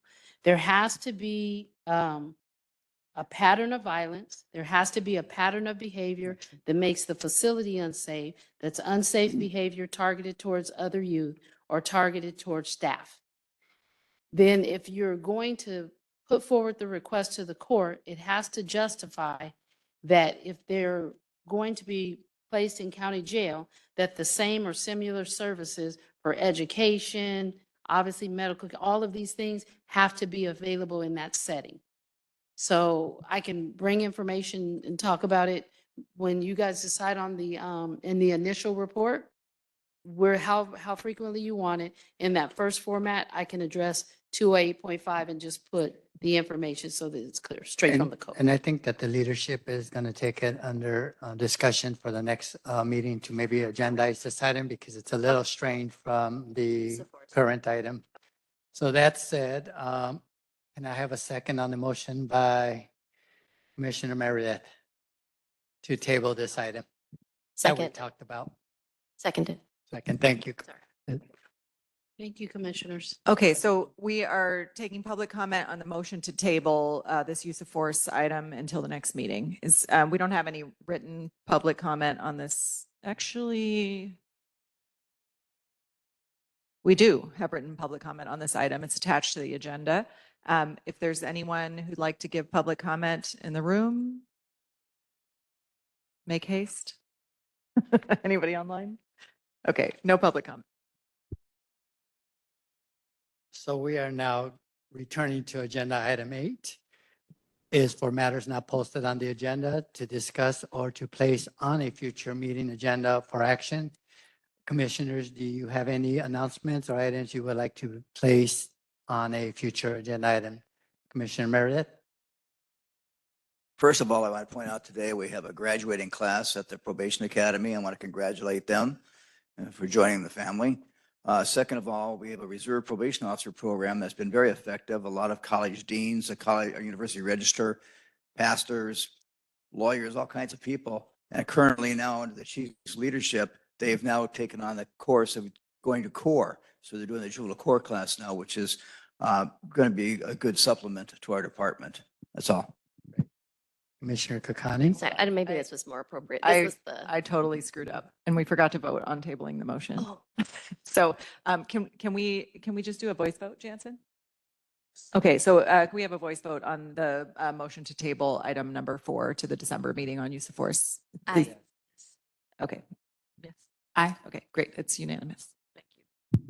Sorry, I apologize. I probably should have just asked my data request around Welfare and Institutions Code 208.5 and new charges against young people as part of this item. So I will do that now. And I guess if we could just, yeah, I think by the next Probation Oversight Commission meeting, if we could have it, and then quarterly thereafter feels right. The other thing I wanted to lift up is the grievance process and the grievance procedures. And I don't know like what information is captured by probation, like when not a grievance, I'm sorry, when the write-up process, when a write-up is made, what the repercussions are, like if there's any data or documentation or protocol around write-ups, I think it would be really helpful to see and like the outcomes of those write-ups, right? Like if they result in a young person being placed in room confinement, if it results in a young person being denied certain privileges, if it I don't know, but it would just based on conversations with young people who have shared that there has been a real increase in the use of write-ups. I think some transparency around how that process plays out, but I don't know what data is Do we have any collected. insight on what type of write-up we're talking about? Like when a probation officer writes up a young person in the unit for.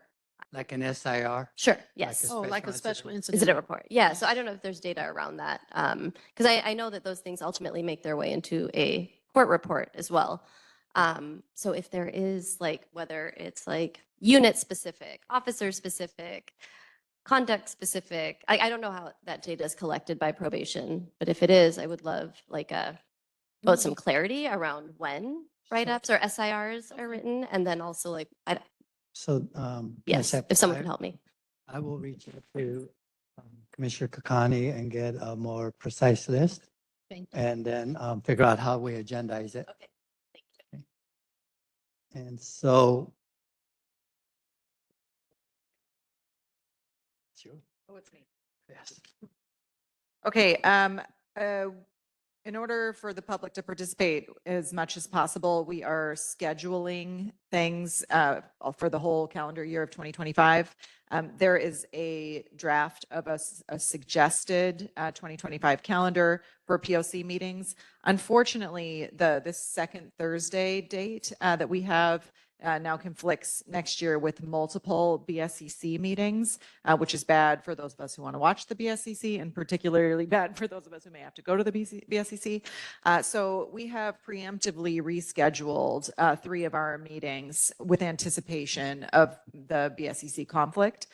That is February 13th, April 10th, and June 12th. They've been moved to other Thursdays in the month. So you can see it on the calendar. And we're going to leave the September meeting on the calendar because that's just too far in the future to know whether anyone might have to attend. So this is for the monthly POC meetings. I think that it would be proper. Do we still have a quorum? I think that it would be proper for us to vote to approve the calendar unless anyone has any objection. So with that, maybe you can entertain a motion. Well, I see Commissioner. Motion to approve the calendar. No. Oh, I miss. No, I just. I'm thinking about this. I don't think it actually says that under this item, I'm not sure that's kosher.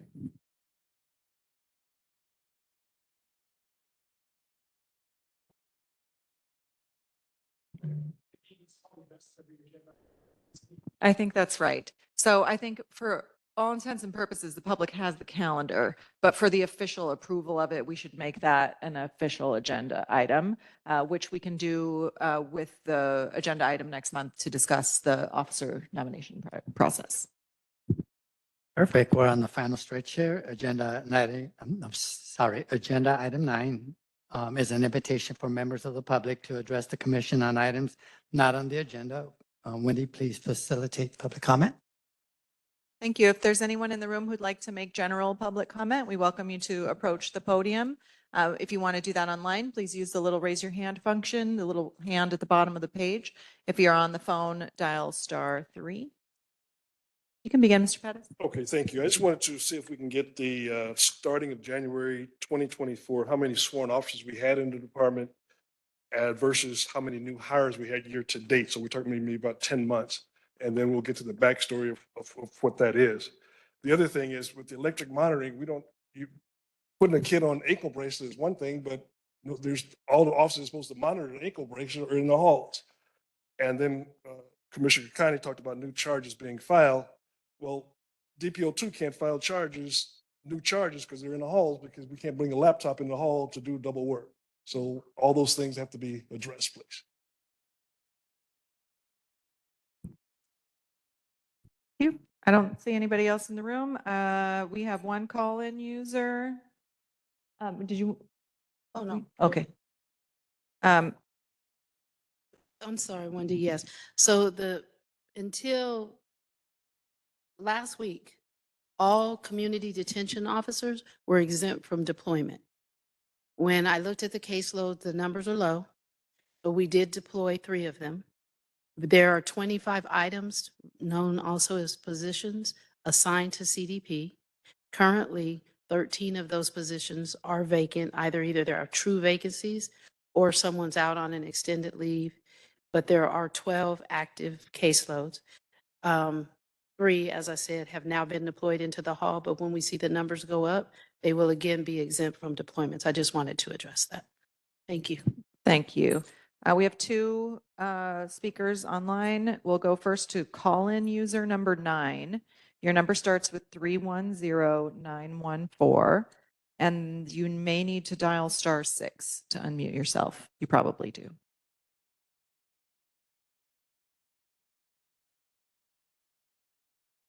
Hello? Yes, we can hear you. Thank you. You can begin. Hi, this is Supervisor Perry from Los Padrinos.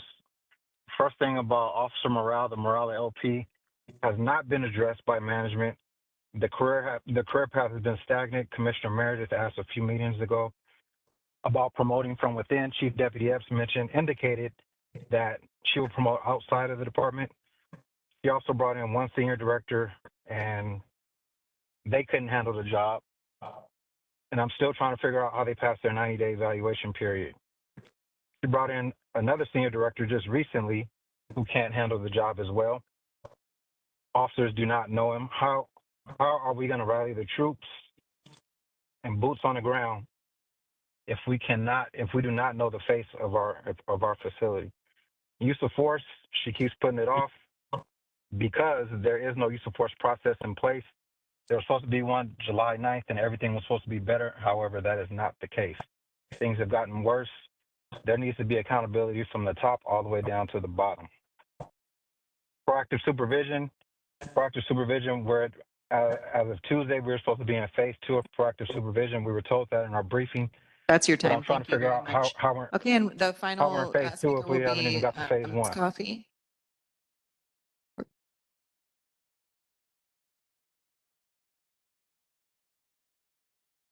Taliba, can you hear me?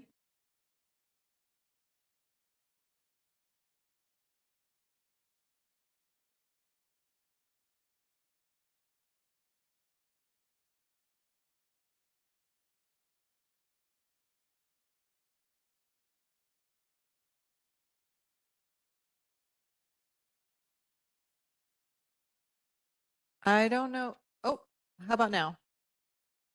Can you try again, Ms. Coffey? Okay. Oh, you there hear we me? go. Yes, Okay. we can. You can begin. Okay, thank you, Wendy. I hate to just go back on this because I really want to be. Okay, okay. So I hate. Yes. Can you hear me? Okay. Okay. So I hate to go back on this because I want to move forward in a positive direction, but I did want to address the presentation presented by HR. I'll try to wrap this up as quick as possible, but HR is not being truthful about the 90-day rotation. This rotation is not fair on employees with medical restrictions. Some staff are called as soon as sent home. Other staff were sent home way back in March and just received a call to come back to the office to work their 90 days. So that's 9 months later. So it's not fair. This information I obtained is because of my lived experience, as well as friends that I have in the department that's going through this. I also want to mention, which Commissioner Meredith is well aware, LA County Probation. That's your time. Thank you for, post-certified. thanks for calling in today. And with that, we are done with public comment. Agenda item 10, adjournment of today's meeting. May I have a motion by a commissioner to adjourn? Motion to adjourn. Kakani, and a I second? second it. Commissioner Jackson. Please unmute yourselves for a vote. Aye. It is now 1:15, and by motion from Commissioner Kakani and Jackson, today's meeting is now adjourned. Thank you all. Thank you.